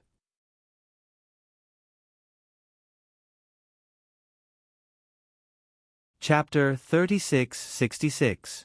Tai Kong bought a flight for 10 a.m. tomorrow. The next morning, everyone got up and had breakfast. Then, they took their time to send Tai Kong to the airport. After Tai Kong boarded the plane and left, they could sit down quietly and wait for Ruan Qingshuang and the others to arrive. Not long after Tai Kong left the airport, Su Yun welcomed Ruan Qingshuang and the others. Ruan Qingshuang, Zhuo Meiyan, Bai Xiaoye, Chou Yun, and Feng Ying led the team of outstanding employees of Sky Entertainment Group this year and got off the plane. The entire team was full of aura. Man, you couldn't help but open her mouth wide. Qin Wan excitedly went forward and hugged Ruan Qingshuang and Chou Yun. Then, she shook hands with Zhuo Meiyan and Bai Xiaoye. As for the outstanding employees of Sky Entertainment Group, they all greeted Su Yun. Su Yun's status instantly became high and mighty. Manu finally felt Su Yun's status as CEO. She didn't feel this way before when she always called him CEO Su Yun. Director Chin, you didn't say there would be such a big lineup today. Manu said with a dazed expression. If I had known that there would be such a big battle, I would have gone back with Uncle Chin first. Don't worry. These people don't need you to take care of them. Su Yun smiled. They are all outstanding employees of Sky Entertainment Group. Bringing them here to play is a reward for them. Feng Ying went forward and said to Su Yun, CEO Su, I've already arranged the hotel. I'll take them there now. If you have any activities, just go ahead and do them. Sister Feng Ying, the hotels in Macau can only be checked in at 3 p.m. If you take them there now, it'll be a long wait, Su Yun said. How about this? Let's find a place at noon and have lunch together. Okay. Everyone agreed with Su Yun's arrangement. Feng Ying nodded as well. After lunch, bring them to the hotel to check in. I'll leave the rest to you. We'll go play first. Su Yun gratefully said to Feng Ying, because Qin Wan-er and the others can only stay for 2 more days, we will have to leave soon. So, we won't be following the team. Understood. Feng Ying nodded. You guys have fun. Leave this to me. I think I should stay and help Sister Feng Ying. Bai Xiaoye stepped forward. After all, there are so many things to do.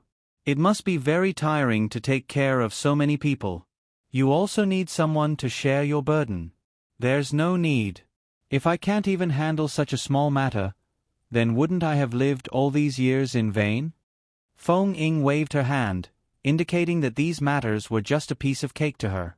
Bai Xiaoye insisted, but I can't let you work so hard alone.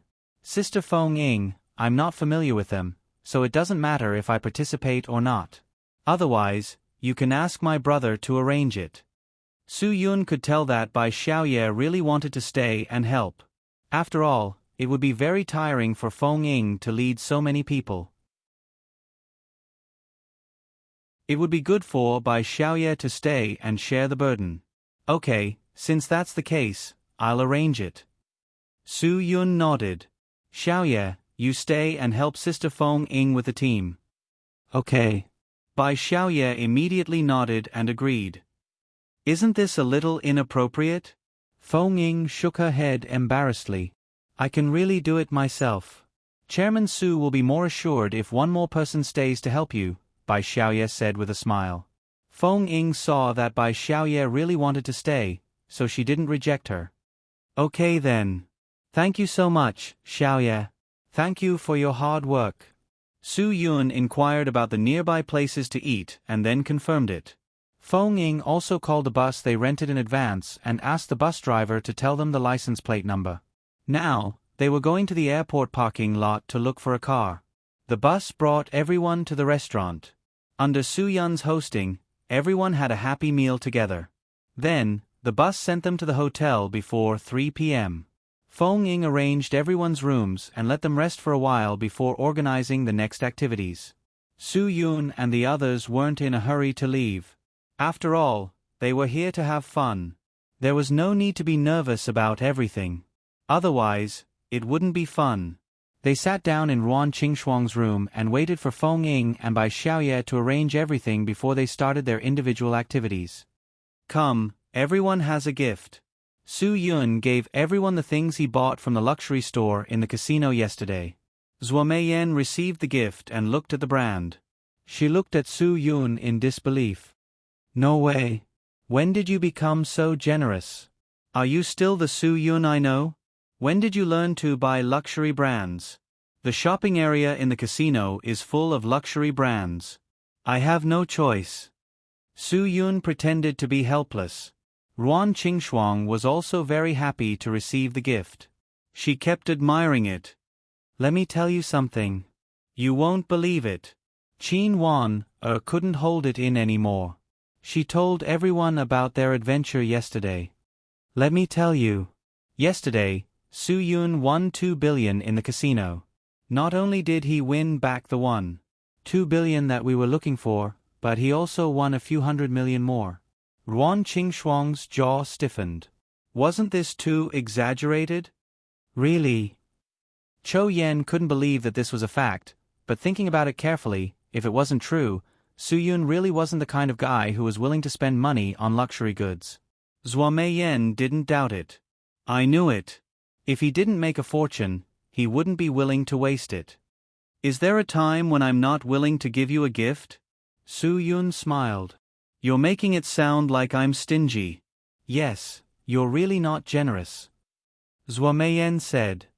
I'd rather believe that you'd spend all the money you won on Sky Entertainment's Project Hope than believe that you'd buy us luxury goods. Su Yun laughed. He was very happy. President Zhua. How did you know that he'd spend all the money he won on charity and Project Hope? Man Yu looked at Zhua Meiyan in disbelief. Zhua Meiyan's first impression of Man Yu wasn't bad. Because if I hadn't stopped him, Sky Entertainment's cash flow would have been in danger because of Project Hope and his charity work. Can you not be so exaggerated? Su Yun was speechless.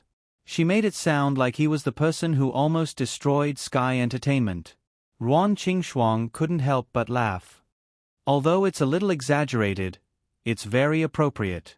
You're making things worse. Su Yun sighed. Fine, I shouldn't give you gifts in the future. No, I like the gifts. The women said in unison.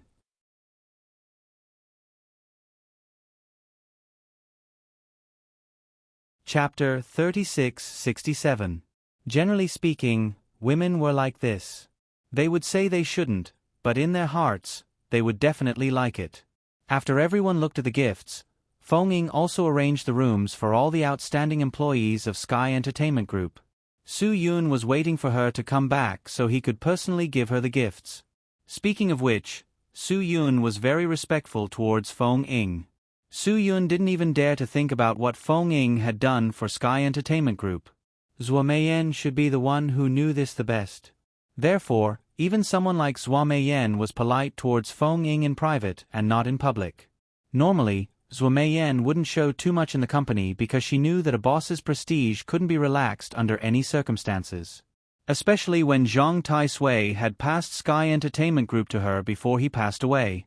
During that time, Zhua Meiyan had to show a strong attitude. Only then would people not dare to play tricks behind her back and fight for power. At that time, Zhua Meiyan's attitude towards everyone was cold and unapproachable, including towards Feng Ying. Many people didn't understand, but Zhua Meiyan couldn't explain it. However, Feng Ying had always silently supported Zhua Meiyan and silently understood her. She knew very well what kind of person Zhua Meiyan was. Zhua Meiyan's attitude continued until Su Yun came to Sky Entertainment Group, until Ruan Qingxuang joined the company to help her share the pressure. At this time, Zhua Meiyan finally took off the thick layer of ice covering her clothes. However, Feng Ying had never blamed Zhua Meiyan. Never, not even once. And this wasn't just talk. She really didn't blame her from the bottom of her heart. This was what really moved Su Yun. He knew that Feng Ying was loyal to Zhang Taisui. Otherwise, with Zhua Meiyan's personality, normal people wouldn't be able to tolerate it. Therefore, Su Yun was very grateful towards Feng Ying. Feng Ying had sacrificed too much, and it was far from what she had received. Although Zhua Meiyan had already adjusted Feng Ying's salary many times to make up for what Feng Ying had sacrificed, money was only one aspect. The most important thing between people was definitely not money. The most important thing between people was affection. Affection was something that money could not buy. The kind of true emotional outpouring was definitely not something that could be exchanged with money. Su Yun personally picked out a gift for Feng Ying and gave it to her. The biggest meaning of this was Su Yun's feelings for Feng Ying. This respect, this feeling of truly treating Feng Ying as one of his own, was the most important thing for Feng Ying. Thank you. I like it very much. Feng Ying smiled faintly. She was a person who especially liked earrings.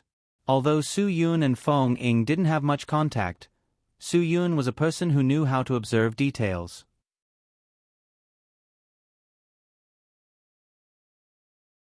Since they have settled down and are going to have their own leisure activities, let's go buy the tickets. Buy the tickets now? Ruan Qingxuang was surprised. We just arrived in Macau. Are we going to the port area now? Of course. Su Yun said. She has been waiting for this opportunity. She must invite you to the port area to try the authentic bridge bottom spicy crab. Let's go now. Don't stay idle. Chief Qin is very busy. Time is too precious. Let's quickly fulfill her wish. All right. They all stood up. Qin Wan glanced at Su Yun and warned him, "We have to make it clear this time. It's my treat. This is not a matter of money. Do you understand?" Yes. Su Yun nodded. Did you all hear that? Don't fight with Director Qin for the bill. If anyone pays the bill, Director Qin will be angry. Screw you. Don't call her Director Qin. It sounds so awkward. Qin Wan pushed Su Yun. Let's go. You lead the way.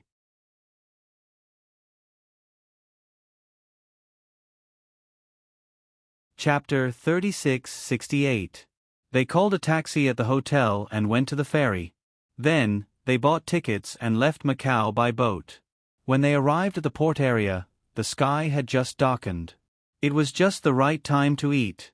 Under the lead of Su Yun, Qin Weiner finally came to the bridge spicy crab in the port area. To be honest, the style here was very different from Shenzhen. Shenzhen gave people the feeling of a high-end restaurant, but the port area seemed to be in the style of a large-scale food stall. And this was definitely a good place to eat seafood. The taste of Hong Kong food stalls is very unique. I promise you will love the taste here. Su Yun was very confident. He liked to eat in this kind of place. He liked the environment of this kind of place. He liked the different feeling that this kind of place could bring to people. Hong Kong food stalls were definitely not a feeling that could be eaten in other places in the mainland. Only in Hong Kong and Macau could one eat the real Hong Kong food stall style. It was like the kind of oden that was sold everywhere on the street. Only when one went to Dongying and ate the real oden, one would find that the shops in Huaxia with the oden brand were all deceptive. Many shops in Huaxia were just stewed starch balls with MSG. It was not the kind of authentic oden in the sense of the word. The same was true for the food stalls. Huaxia was full of street stalls with the name of food stalls, but street stalls with a style of street stalls, and food stalls with a style of food stalls. In fact, they were not the same. Su Yun also liked the street stalls in Huaxia, especially in the summer, drinking fresh Qingdao draft beer, barbecuing some meat skewers, and eating seafood. The feeling was absolutely amazing. However, Su Yun did not like the street stalls. He always felt that the name was better. In fact, he did not know that there was no difference. Each had its own merits. There was no need to be like that. It seemed that he was very westernized. In fact, he was a westernized country bumpkin, which was the legendary westernized country bumpkin. Although the shop that Su Yun and the others came to was very small, under the management of the owner, this snail shell also had a big Taoist hall. In addition to Su Yun and the others, there were many locals and tourists who came here because of the dishes. Su Yun directly told the people in the restaurant, "Recommend a few dishes that we have to eat since we're here. There's no reason for us not to eat them." Alright. You've come to the right place. If it's a must-order dish, if you haven't tried it before, it means you haven't been here before. Then I can recommend it to you without thinking too much. Not only the boss, but even the service staff here were also very good at doing business. They all looked at him with great interest. You can't miss the half-sky fried spicy crab. It's fresh, plump, and spicy. The fried maraschino shrimp is fresh, tender, and bouncy. It's fragrant and lingers in your mouth after eating it. Su Yun nodded. How about this? You don't have to say anything. Let's just serve it. I'm worried that we won't be able to eat if there are too many customers. All right. Soon, the restaurant started serving the dishes according to Su Yun's request. They weren't worried at all that these mainland tourists couldn't afford it. That was because mainlanders had money. If there was someone who couldn't afford it, it could only be a local from Hong Kong or Macau. It definitely couldn't be a mainland tourist. Mainlanders who didn't have money wouldn't come out to travel. Those who came out to travel were definitely rich people. Traveling was now a very important way of life for people, especially for young people. Older people might not like to go out, but young people really should go out more and see more. There was a saying that went, "Reading 10,000 books is not as good as traveling 10,000 miles." To be honest, many people might be able to read 10,000 books, but traveling 10,000 miles was definitely not something that many people could do. Of course, traveling 10,000 miles here wasn't something that could be achieved just by signing up for a group and following along to take photos. Every place had its own story and customs. If one could understand it, it would be intangible knowledge and also intangible wealth. A good student who stayed in the classroom to study every day might not be more capable than a child who followed his parents around the country and around the world from a young age. Traveling was a good thing, but it depended on how one treated it. What was the meaning of traveling? Was it a way to let one's thoughts fly?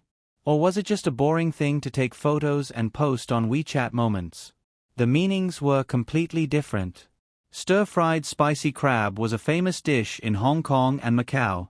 It left a deep impression on people with its spicy taste. Not only was the fried garlic very fragrant, but it was also very spicy. In the end, the few of them realized that they were just eating the garlic. It was so spicy that snot flowed out, but it was very satisfying. At this time, drinking a glass of beer filled with the strong aroma of malt would definitely make people feel refreshed. Then there was another dish that they couldn't help but praise. That was stir-fried clams with black pepper. Speaking of this stir-fried clams with black pepper, it was quite heavy. It was definitely a super appetizing dish with white rice. The black bean and garlic flavor was very rich, and it was a bit salty. The clams had basically left the shell. However, the control of the heat was still very good. The clams were tender and juicy. Moreover, shellfish were most afraid of not being handled cleanly. If there was sand and mud in one of the clams, it would spoil the good taste of the whole plate. What was so good about this dish? All the stir-fried clams were very refreshing and tasty. Another dish that left a lingering fragrance in their mouths and they couldn't help but ask for another serving was the spicy garlic pepper, salt urine shrimp emperor. This salt urine shrimp emperor was piled with golden fried garlic and black bean sauce spices. Each of them had a serving. There was also a pair of scissors on the plate so that they could cut the shrimp into 3 pieces to make it easier to eat. Su Yun took a big bite of the crispy shell. Needless to say, the shrimp meat was fresh. The meat was tender and had a sweet taste. There was also a polyester shrimp paste. Eating together with the sweet and burnt taste of the garlic, the spicy and black bean sauce spices left a lingering fragrance in their mouths. It really made them burst with joy. Qin Wan felt that insisting on inviting everyone here for a meal was the most correct thing she had done in her life. Of course, there were some ordinary dishes here. For example, this steamed scallop with vermicelli and garlic had an ordinary texture. There was nothing special about it. It was no different from the dishes made in many places in the inland. It was even not as good as the dishes made in some places in the inland. Of course, there were also good vegetables. The olive and green beans were quite tasty. They were fresh, flavorful, juicy, and chewy. They were enjoyable for the tongue. Furthermore, what surprised everyone was that the green beans and olives here could be fried to such a lush green color, yet they were also crispy and tasty. There was also the unique sweet juice of fresh green beans bursting out in the mouth. Coupled with the salty minced meat and the olives, it was really amazing. Even Bai Xiaoye, who usually didn't like to eat vegetables, ate a lot. Fortunately, the amount of this dish was quite large. It was definitely enough for them to eat to their heart's content. In fact, the price of such a meal was not cheap. The average cost was more than 300 yuan. However, everyone was really happy. Qin Wan also felt very satisfied. Her trip to Hong Kong and Macau was not in vain. At least she did something she liked. She could relax her tense mind that had been in a state of work.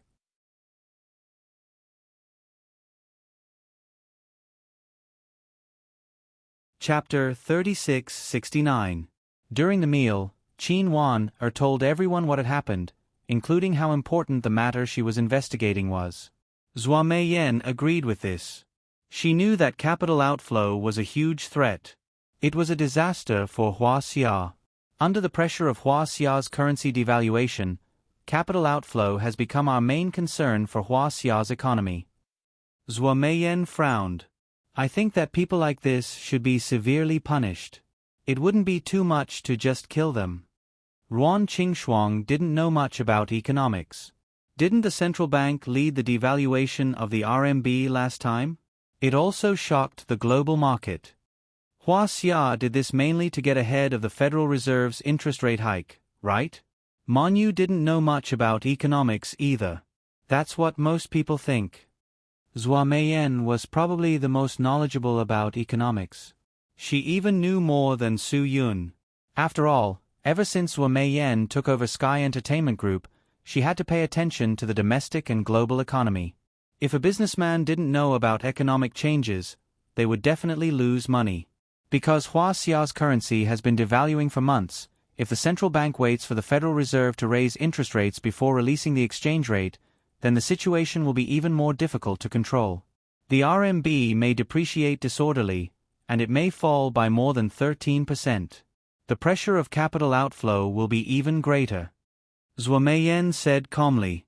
Su Yun also frowned.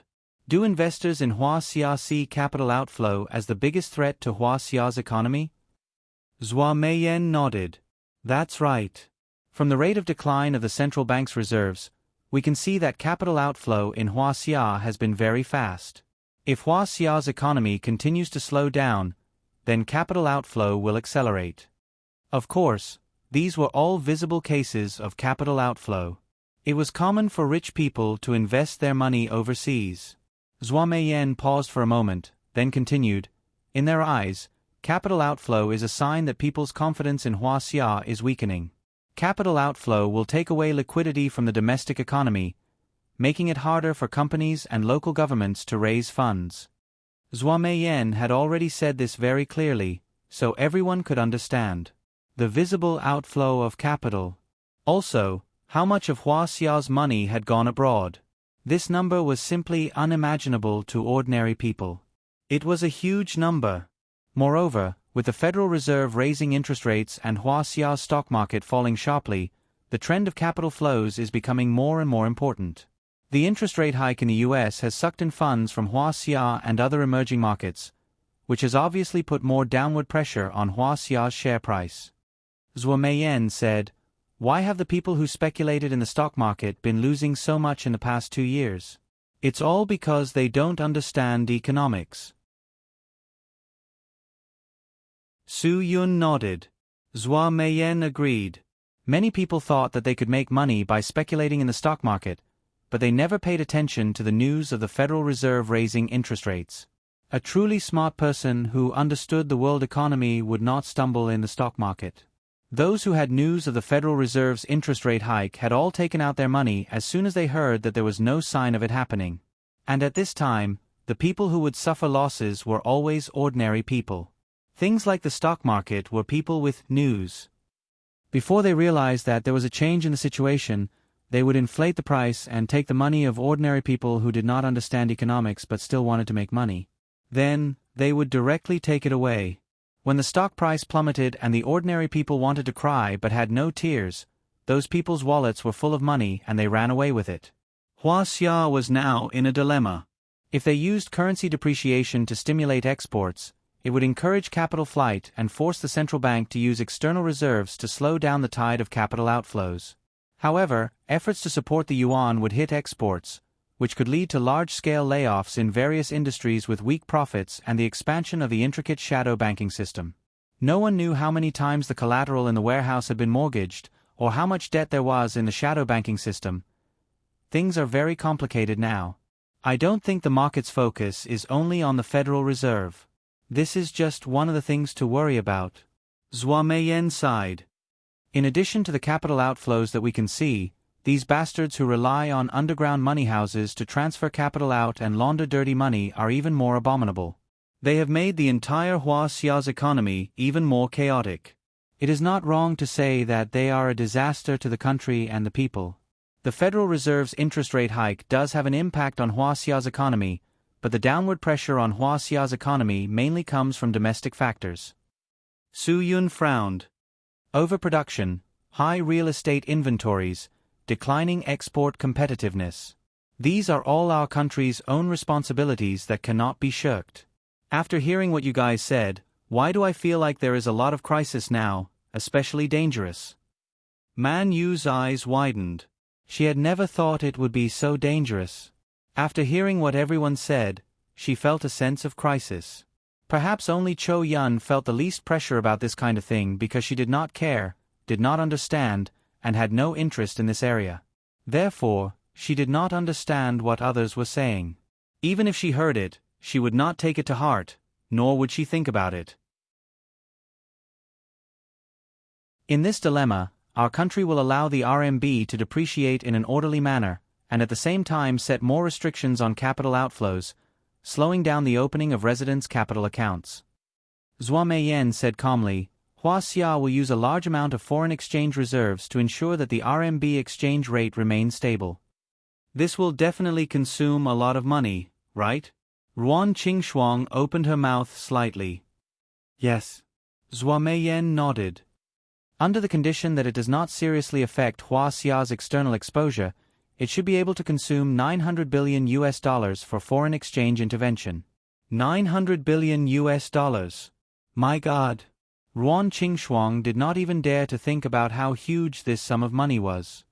This is really quite a serious injury. Su Yun could not help but smile bitterly.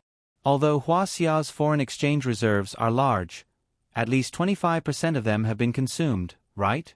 Zhua Meiyan nodded and furrowed her brows. Yes, it is indeed a very serious matter. This is too scary.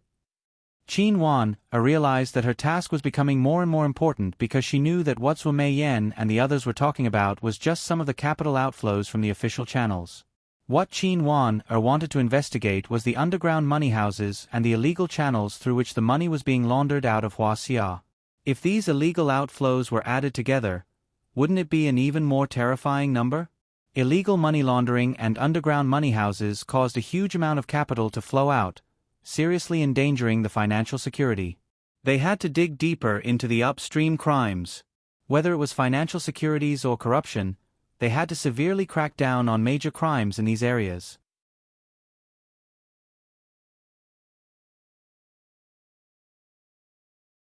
Chapter 3670. Do you guys think that Huaxia will experience a financial crisis? This was something that Ruan Qingshuang had always been worried about.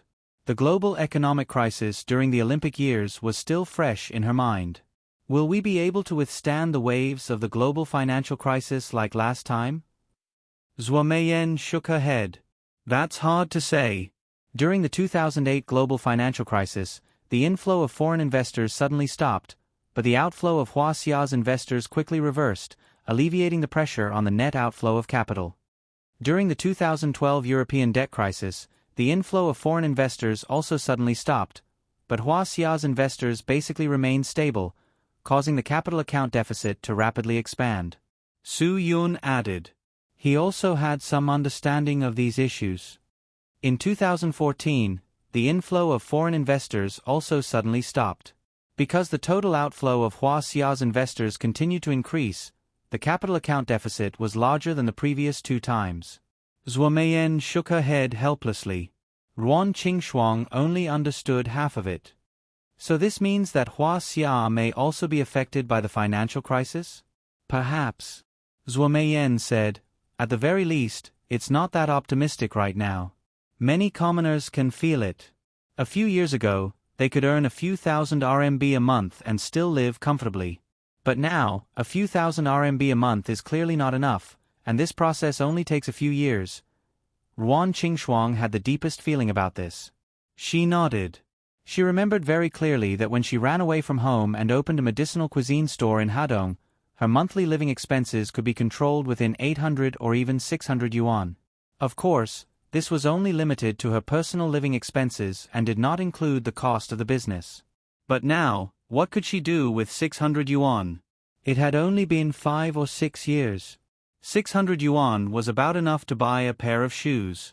In winter, she could not even afford to buy an ordinary brand of warm clothing. A bowl of ramen in an ordinary store on the street cost 10 yuan. If she wanted to choose a more hygienic and clean option, a bowl of beef noodles in a chain store would cost at least 20 yuan.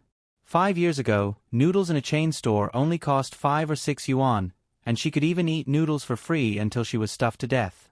600 yuan this year was not even enough for students who spent their days in school, not dating, not socializing, not buying things, and not getting a room. It was said that the living expenses of university students started at 1,000 yuan, and this was still considered to be rather frugal and simple. Most people were already around 2,000 yuan. Of course, there were plenty of rich men and women who would spend tens of thousands of yuan every month. Ruan Qingshuang could be said to be a living example. Even if you gave her the money she used to have, she wouldn't be able to live a normal life for a month. One had to know that she was still a thrifty person, but she was helpless that the increase in prices was much faster than the so-called depreciation of 3%. The increase in prices was definitely not just a mere 3%. How many things had their prices doubled? How many things had their prices not only doubled, but even tripled? There was no need to list them one by one. Once upon a time, a 500 yuan shopping card could still be taken out as a gift. Now, who would have the nerve to take out a 500 yuan shopping card as a gift?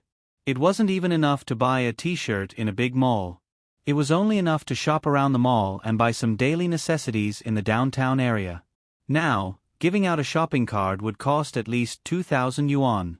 How many jobs didn't even earn 2,000 yuan? Don't say that there was no such low salary in this era.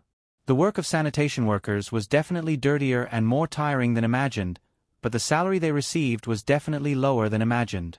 It was the same for all kinds of service industries. Whether it was hotel waiters or restaurant waiters, their salary was definitely not too high, because the things they did were worthless in the eyes of many people. It was just carrying plates and wiping tables. Not only these jobs, but what about packaging workers, workers in electronics factories, small workers on construction sites? How much did these people earn? In today's society, it was barely enough to survive. If those criminals still wanted to do everything possible to make Huaxia's capital flow out of the country, and do everything possible to transfer the black money they had in their hands out of the country, how could they face these people? If it wasn't for these bastards who caused the depreciation of money and the increase in prices, these hard-working people's money might still allow them to eat 3 hot meals a day. And now, they couldn't even eat a mouthful of hot rice for 3 meals a day. Huaxia's economy had been growing rapidly for so many years. It was reasonable to say that even if there was a large population, it should be able to ensure that all the people lived above the standard of food and clothing, right? There was absolutely no doubt about this. Look at the GNP, look at the rapid development of all kinds of industries. But why were there still so many people struggling at the standard of food and clothing? To put it bluntly, it was because of those bastards who desperately took the money into their pockets. It was because of those bastards that the hard-working people were still hard-working people. It was because of those people's corruption and extravagance that many people were still struggling in the abyss of suffering. Now that the country was severely cracking down and sanctioning them, they wanted to take the money out of the country and live their lives free from the law? Impossible, there was no way. Qin Wan absolutely wouldn't allow it. For these kinds of people, even if the country didn't explicitly state that they should be strictly punished and investigated, Qin Wan would never let them go. These people, every single one of them, would never be tolerated. No matter what kind of people the bastard Liu Benliu's Baka was, or even how strong Liu Benliu's Baka was, Qin Wan would never give up. Never. If she couldn't do her best to severely crack down and sanction these kinds of people, Huaxia's economy would become more dangerous. Once Huaxia fell into a financial crisis, the people wouldn't be able to survive it as easily as the ordinary people abroad. After all, Huaxia had a large population. Although the people in Huaxia had a small amount of savings, in the context of a financial crisis, that small amount of savings would become worthless. Once that small amount of savings became worthless, most of the people wouldn't be able to survive. The consequences would be unimaginable. At that time, the people who caused this situation would definitely be enjoying a brighter moon and cleaner sky abroad, right? Although there was a saying, good people don't live long, scourges live for 1,000 years, since ancient times, Qin Wan didn't want these scourges to live for 1,000 years and let the ordinary people of Huaxia bear the serious consequences of their sins. If you need Sky Entertainment Group's help in tracking down these people, no matter if it's people or money, I will not shirk my responsibility. Zhuo Meiyan finished speaking and looked at Su Yun. We will support you to the end. That's right. Ruan Qingshuang also nodded. Wander, don't worry. If you need anything from us, just let us know. If you need Su Yun's help, you have to say it. If you don't have enough money, we will definitely help you. Don't make things difficult for yourself. Qin Wan was so touched that she didn't know what to say.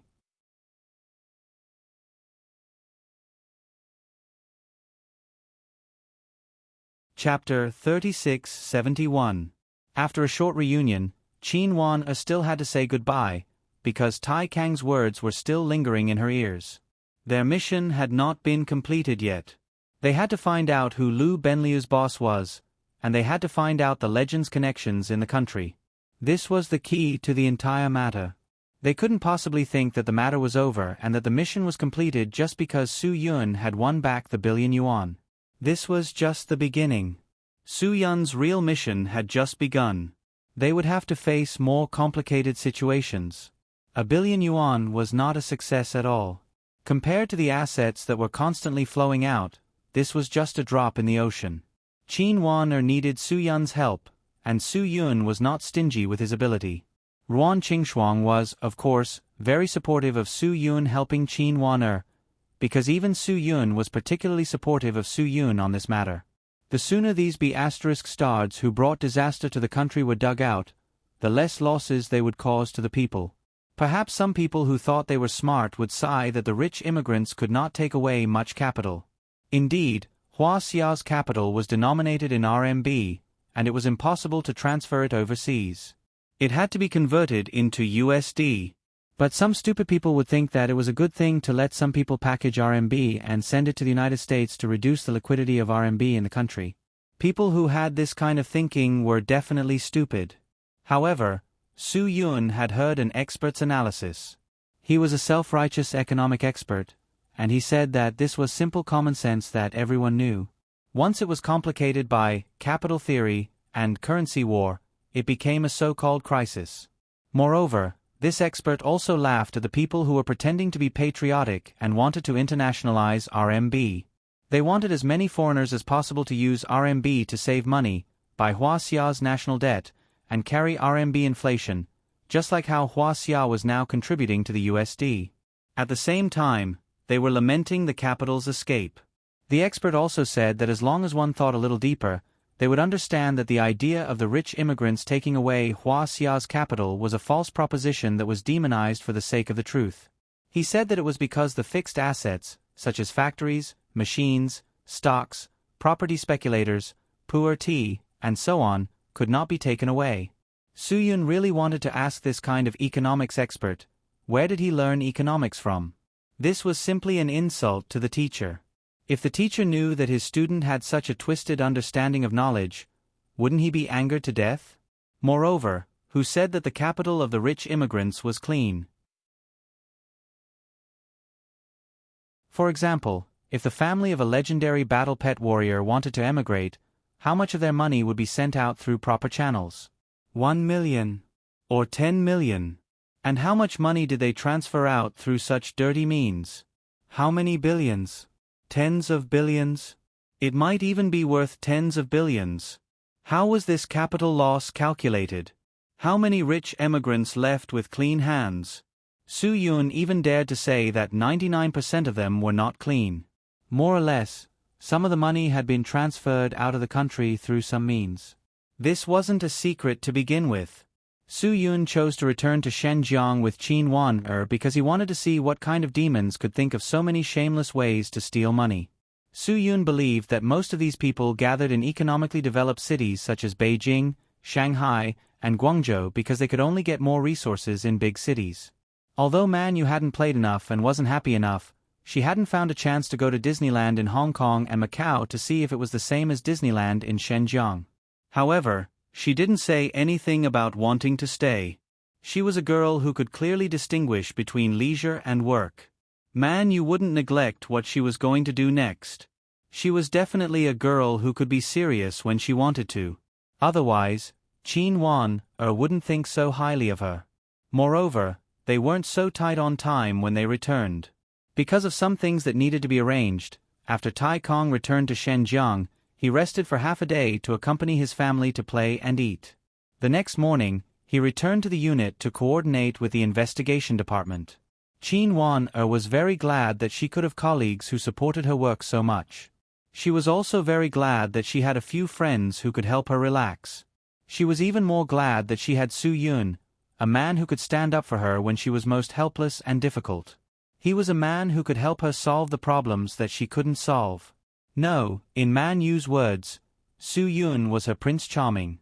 In fact, Su Yun had been Qin Wan-er's Prince Charming for a long time. When they were in Hadong City, when they faced the Fourth Wolf Gang together, Su Yun was Qin Wan-er's Prince Charming. However, Qin Wan-er's character didn't allow herself to admit that Qin Wan-er and Man Yu were different. It wasn't until Man Yu called Su Yun Prince Charming that Qin Wan-er realized that Su Yun was also her Prince Charming. If he wasn't her Prince Charming, how could Su Yun help her solve so many problems and difficulties? Su Yun was not only her Prince Charming, but also her Prince Charming forever. He was an irreplaceable Prince Charming. Su Yun, Qin Wan-er, and Man Yu said goodbye to Hong Kong and Macau. Ruan Qingxuang and Zhua Meiyan still had to stay with the company's excellent employees to experience this trip to Hong Kong and Macau. If it weren't for the haze, they might have come one day earlier. They might have spent one more day together. They might have been able to appreciate how Su Yun turned the tide and won more than 2 billion yuan. However, everything was delayed because of the haze. When they watched Su Yun's plane leave, Zhua Meiyan said to Ruan Qingxuang, "Don't worry about anything now. Relax and have fun for a few days. The air here is much better than inland." Yeah, it is indeed much better than inland. Ruan Qingxuang also took a deep breath. It was rare for her to do that. "I have an appointment with several bosses in the film and television industry here to talk about something. I'll have to trouble you to take care of the employees." Zhua Meiyan said to Ruan Qingxuang, "With you leading them, they will definitely have a good time." "Aren't you going with us? It's boring without you." Ruan Qingxuang was stunned. "Didn't we say that we won't work this time?" Zhua Meiyan shrugged helplessly. "I just received the invitation. It seems that some people know that I'm coming to Hong Kong and Macau. If I don't go, they will think that I'm not giving them face. Face is very important for people in our line of work." Ruan Qingxuang was a little reluctant. She also felt sorry for Zhua Meiyan's busy work. "However, I believe that without me, they will have more fun. After all, I am too serious. They are too afraid of me. You are different." Zhua Meiyan smiled and tried not to look disappointed. "I believe that you must be a good boss to lead a team."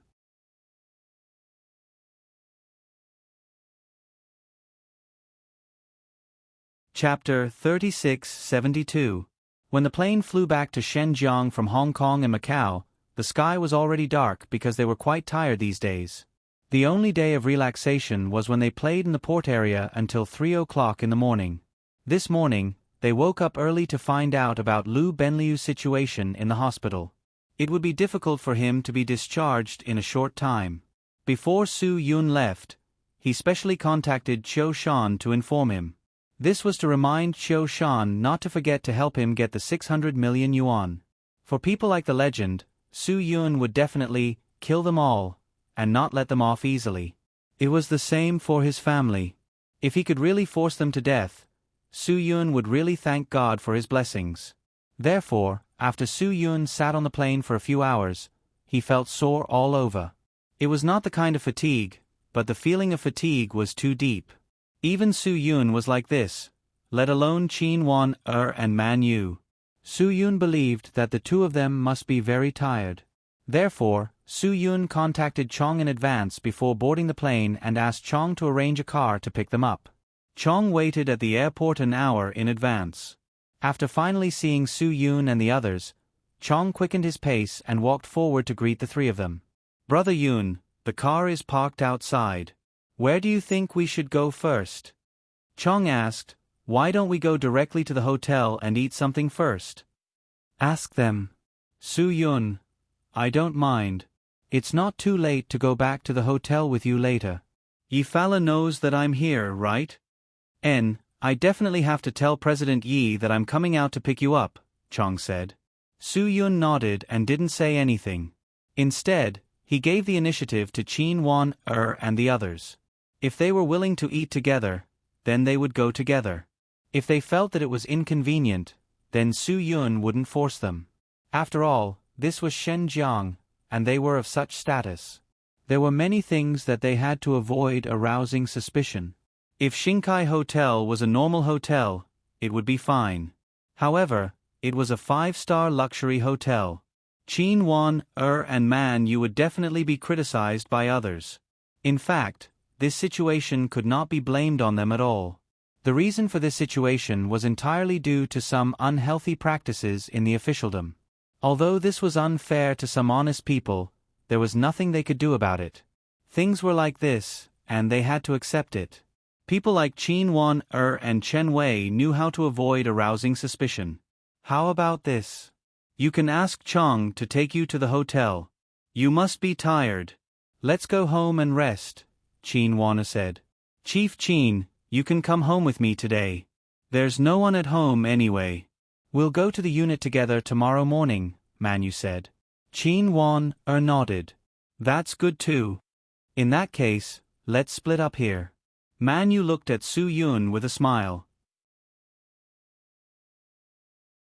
"My idol, you have to rest well tonight. If there's nothing tomorrow, we won't disturb you. You can sleep as much as you want." "Let Chong take you back first," Su Yun said lightly. "No need." Qin Wan shook her head. "Man Yu's house and Shinkai Hotel are not on the same way. Shenzhong's traffic is so bad now. If you take us back, it will take a lot of time.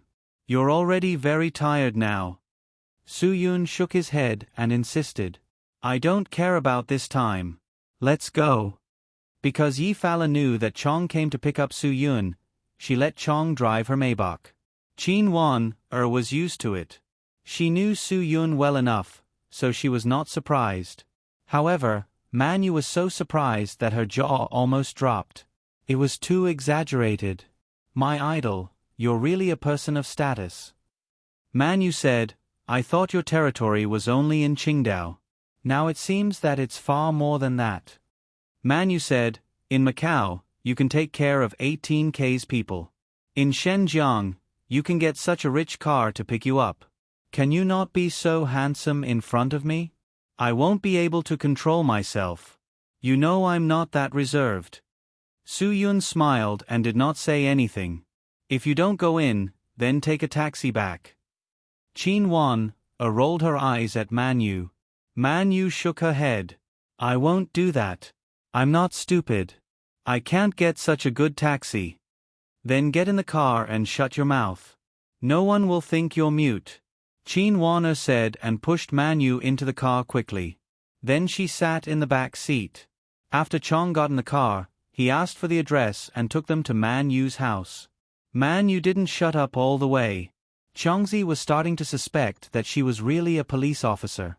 Logically speaking, how could a police officer say so much nonsense? She was really too immature. At least compared with Qin Wan Man Yu didn't seem to be mature at all. Man Yu chattered all the way home. Qin Wan couldn't control her at all. Man Yu would only listen to her orders when it came to work. At other times, Qin Wan-er's orders were nothing to her. After the two got out of the car, Su Yun and Chong's ears finally quieted down. "Do you need me to go to the station to find you tomorrow?" Su Yun asked before he left. Qin Wan didn't have time to answer before Man Yu beat her to it. "Prince Charming, if you really want to go to the station with us, then come here to pick us up at 7 tomorrow. Then use your Maybach to send us to the unit. Will you die if you don't keep a high profile? Chin Wan glared at Manu. Manu was just joking. After saying that, she stuck out her tongue and ran away. While running, she said, I'll go upstairs and open the door first. You guys take your time. No need to rush. Don't listen to her nonsense. Chin Wan told Su Yun. You don't need to do anything tomorrow. Rest well. We'll investigate Legend's family background as soon as possible. I believe we'll have the results soon. Once we have the results, I'll inform you immediately. Okay. Su Yun nodded. Then go back.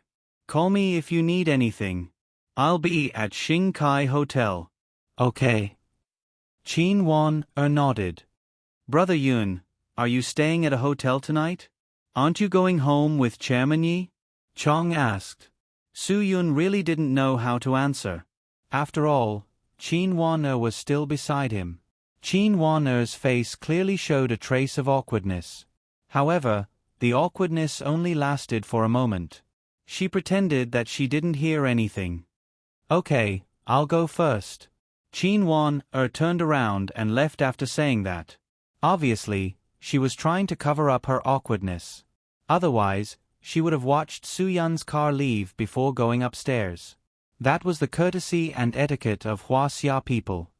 Your mouth is getting worse and worse. Su Yun looked at Chong helplessly. Let's go. Hurry up and drive back to the hotel. Did you tell the infantry and the other brothers that they're waiting for me at the hotel? I must drink to my heart's content tonight. Ha ha. That's a must. Chong Zi grinned. He had been waiting for this day for a long time.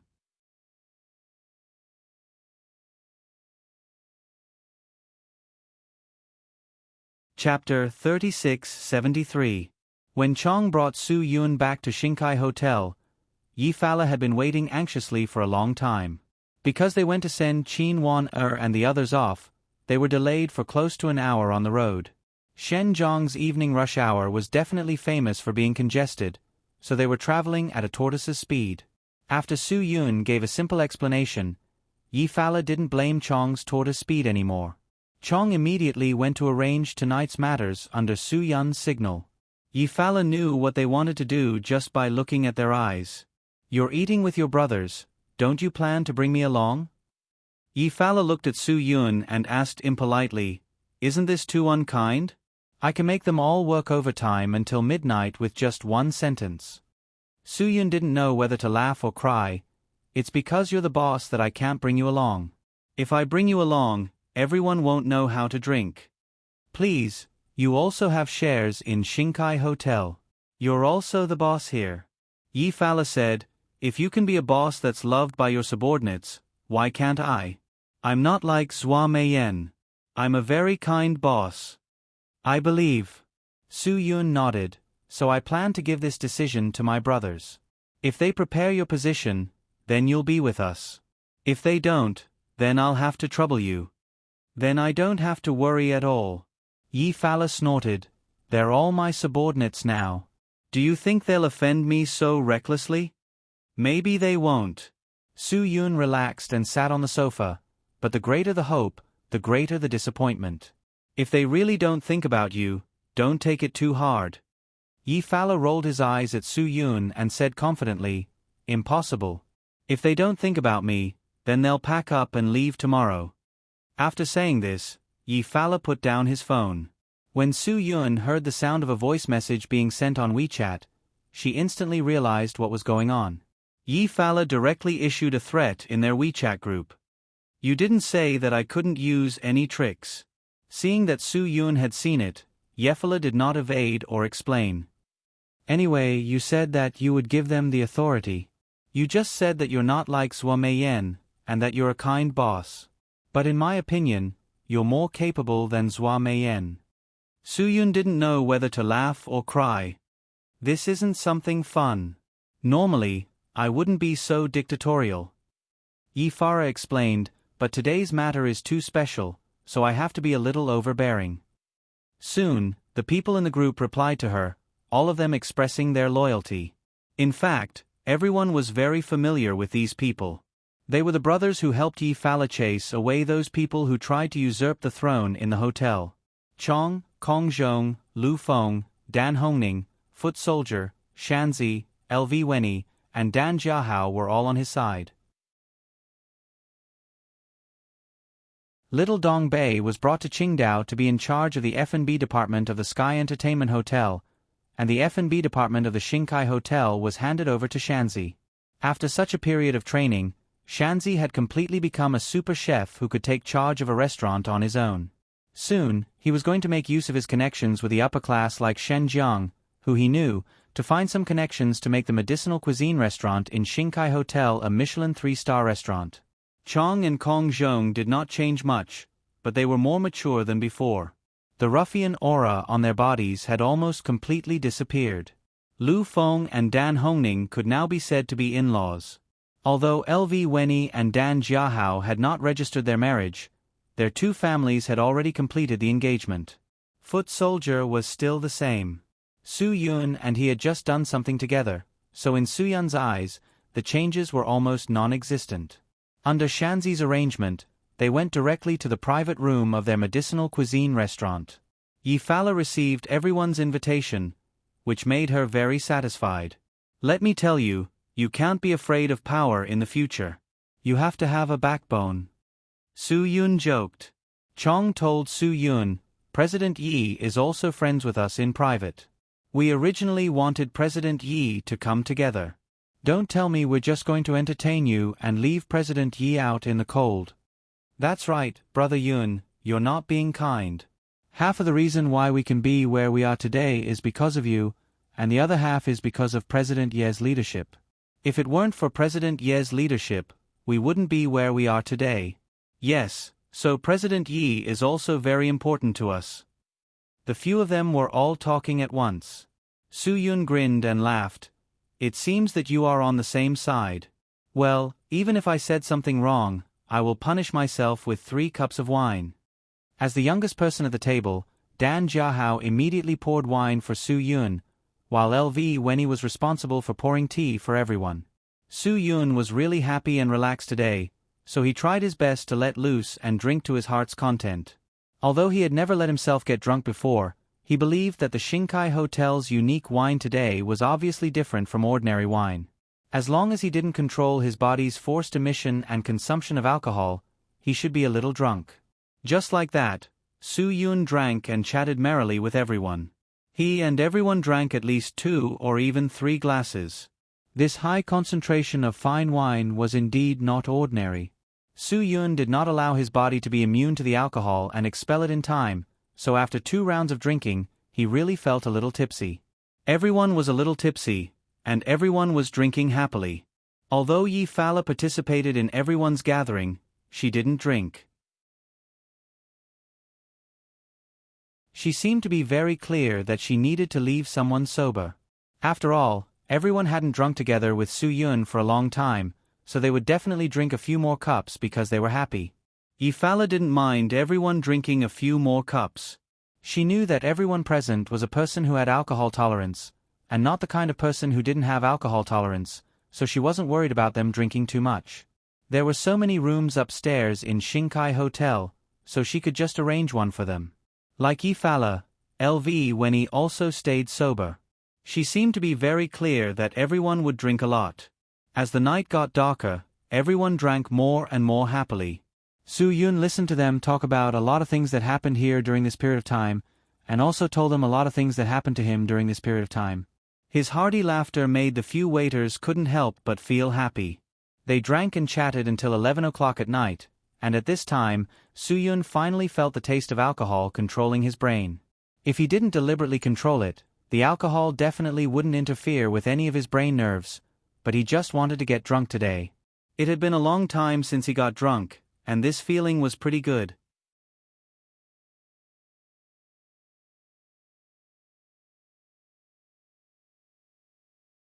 Chapter 3674. Su Yun didn't even remember how much of this highly mellow white wine he drank. Because he didn't control his body and force the alcohol out of his pores, he became even more excited after drinking. Chong and the others were also drunk. Yi Fala shook his head helplessly and said to LV Weni, "Looks like you'll have to work hard today." "It's okay, boss Yi." LV Weni smiled slightly. They haven't drunk and chatted so casually for a long time. Drinking during some of their social engagements wasn't so enjoyable. Yeah, only those drunkards who are addicted to alcohol would use social engagements as an excuse to drink. Normal people wouldn't like to drink during social engagements. Yi Fara said, "Wine is actually only suitable for real friends or family to drink. I don't like this kind of drinking." But when they were drinking, you didn't stop anyone. LV Weni looked at Yi Fala with some surprise. Yi Fala smiled slightly. Because he knows that they aren't drunkards with bad alcohol tolerance. Moreover, it seems that ever since they came to Shenzhen to work, they haven't really drunk to their heart's content. It's going to be Chinese New Year soon. After working hard for an entire year, I hope that they can truly relax today.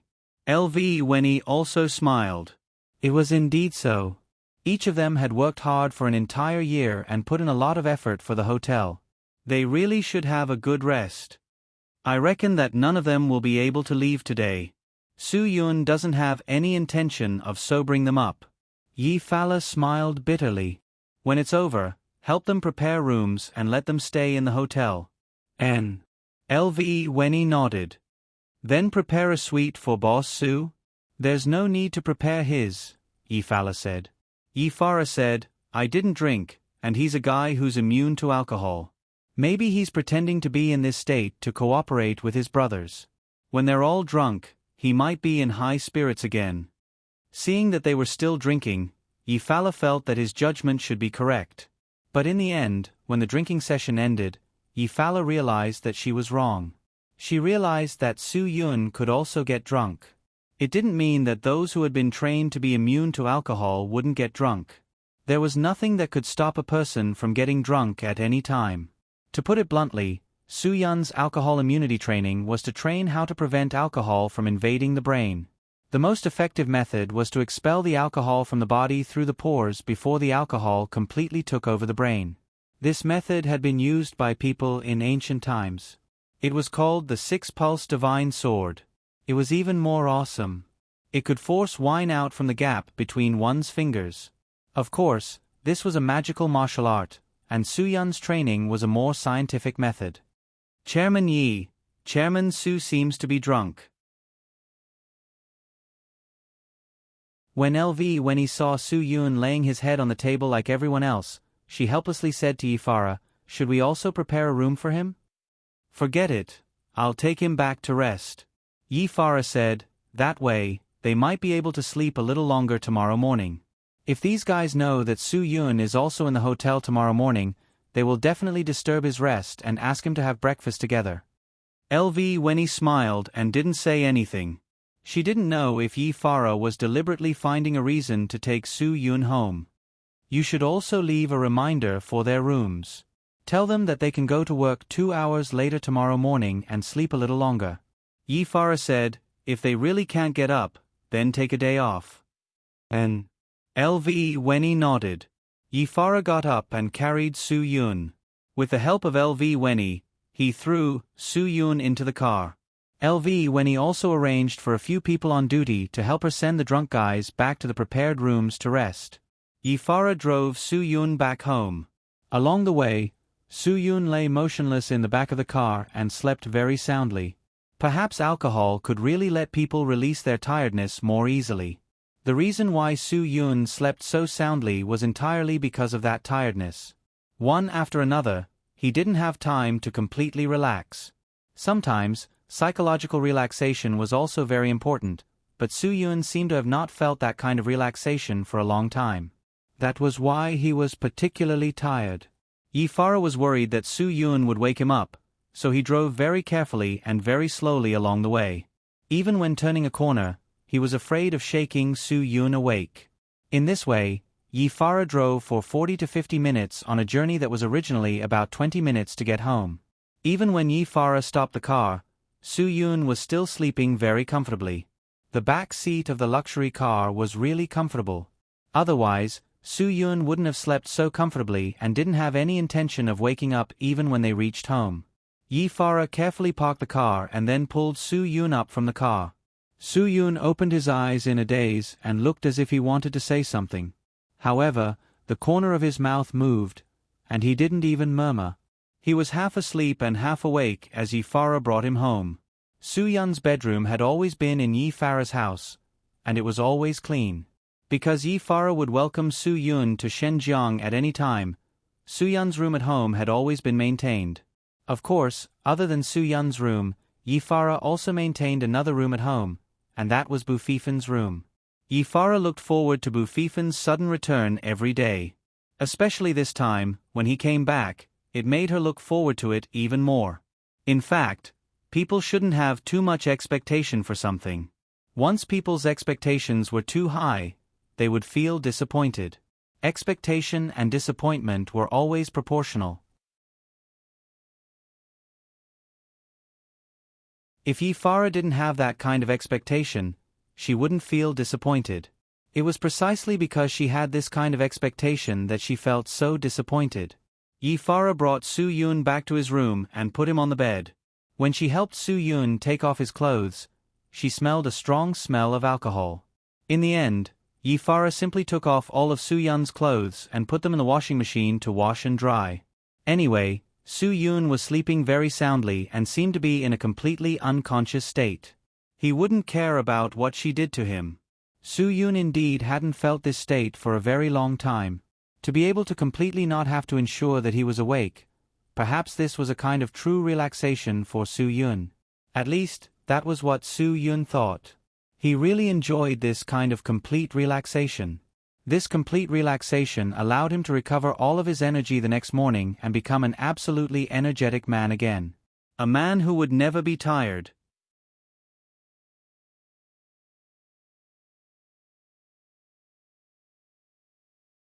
Chapter 36-75. Yi-Farah's heart ached when she saw Soo-yoon like this. Only when she placed Soo-yoon on the bed did she realize why Soo-yoon got himself drunk. Soo-yoon also hoped that he could relax his body and mind. This made Yi-Farah feel very lucky and gratified. Soo-yoon being like this in front of her showed that he had 100% trust in her. It was enough for Yi-Farah to know this. She didn't ask for anything else. When Soo-yoon, who didn't know what it felt like to be drunk, opened his eyes, the sky was already completely bright. The feeling of dizziness was still quite uncomfortable. At least, Soo-yoon was sure that he didn't particularly like the feeling of waking up the next day after getting drunk. The feeling of having a pumpkin hanging on the back of his head would always make him feel a little dull. Soo-yoon looked at the time. It was already 10:30 in the morning. Hoo! Soo-yoon stretched his body. If Wang Yi or Wan Guangxiao knew about his current state, they would definitely scold him for being depraved. Yi-Farah was worried that it would affect Soo-yoon's rest, so she closed the door in the study to deal with some work. Therefore, she couldn't hear any sounds from outside. Soo-yoon suddenly realized that he wasn't wearing any clothes. His mind went blank. Did he really lose consciousness yesterday? If that was the case, alcohol was truly terrifying. Soo-yoon finally understood why they had to undergo alcohol training in the first place. It was said that alcohol could make things happen, but it could also make things happen. All kinds of business cooperation, official career advancement, red and white weddings, and gatherings of friends couldn't do without alcohol to liven things up. Especially when it was close to the Spring Festival, alcohol had become a necessity when visiting relatives and friends. However, there were very few people who could make things happen with alcohol. Most people didn't use alcohol to solve their own career advancement problems, and even more people didn't use alcohol to talk about business or earn money. For most people, alcohol didn't make things happen. It only made things worse. When alcohol took control of human nature, how many people did things that they regretted for the rest of their lives? Some people hurt people because they were drunk. Some people endangered public safety because they were drunk. Some people even killed people or committed suicide because they were drunk. There were such examples around everyone. Some people could even drink themselves to death. However, No matter how many of these things happened, there was no way to make the drunkards realize how harmful alcohol was. In the end, this kind of person would only avoid responsibility. They didn't want to take responsibility because this kind of person would always have a common excuse, which was that they drank. However, this kind of excuse could not be forgiven by anyone other than their family members. Soo-yoon shook his head helplessly. He thought to himself that he could never let alcohol control his body in the future. This was really too scary. If there had been a guy who wanted to kill him last night, he probably wouldn't have been able to wake up now. When Soo-yoon saw the clean and dry clothes beside the pillow, the color on his face became embarrassed. It didn't matter if his outer clothes were taken off, but Yi-fala was really too much. She even washed his underwear. Soo-yoon was too embarrassed to wear such clean clothes. He got up and walked into the bathroom in the bedroom. He turned on the shower and washed away the smell of alcohol on his body before changing into clean clothes. There was still a lingering smell of alcohol on the sheets. Embarrassed, Soo-yoon removed them all and put them into the dirty laundry basket. When Soo-yoon started to shower, Yi-fala faintly heard the sound of water. When the sound of water stopped, she got up and walked to Soo-yoon's room. When Yi-fala knocked on the door and came in, Soo-yoon had just finished putting on his clothes. "How was it? Did you rest well?" Yi-fala asked. Soo-yoon nodded. "Thank you for your hard work yesterday."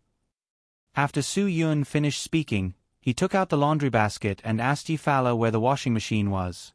Yi-fala signaled for Soo-yoon to put it down. She wouldn't let Soo-yoon do these things. Although Yi-fala was definitely a strong woman and she never thought that things like housework should be done by women, in front of Soo-yoon, she was like an ordinary woman who worshipped her husband. She didn't want Soo-yoon to do these things. She was willing to do it. Soo-yoon wasn't that kind of male chauvinist bastard. "Put this down first. Come with me to the hotel. No matter what, you have shares in the hotel. You're the owner of the hotel. If you don't come to the hotel for so long, the employees will think that you've withdrawn your shares." Yi-fala smiled. "Let's go. I'll take you to eat breakfast first."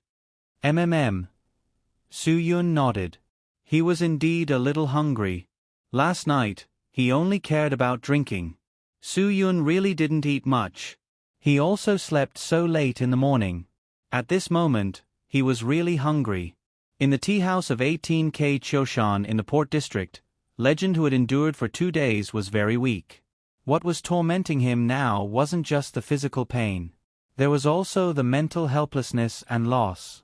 It could even be said that it was a kind of despair. He hadn't had a good rest for 2.5 days. When he was tired, he could only lie on the cold floor and sleep. When he woke up, he would be so cold that his nose would run. Moreover, during these 2 days, he hadn't eaten a proper meal. All he ate were the leftovers from the people guarding him. Choshan would arrange meals for the people guarding him. The amount of food they ate was definitely not enough for 3 people. However, the 3 people guarding him would always eat all the nutritious and delicious food. The leftovers were basically vegetable soup and rice. Occasionally, there would be some leftover vegetable leaves or minced meat. After these people finished eating, they would throw the leftovers in front of Legend. After he finished eating, they would clean up.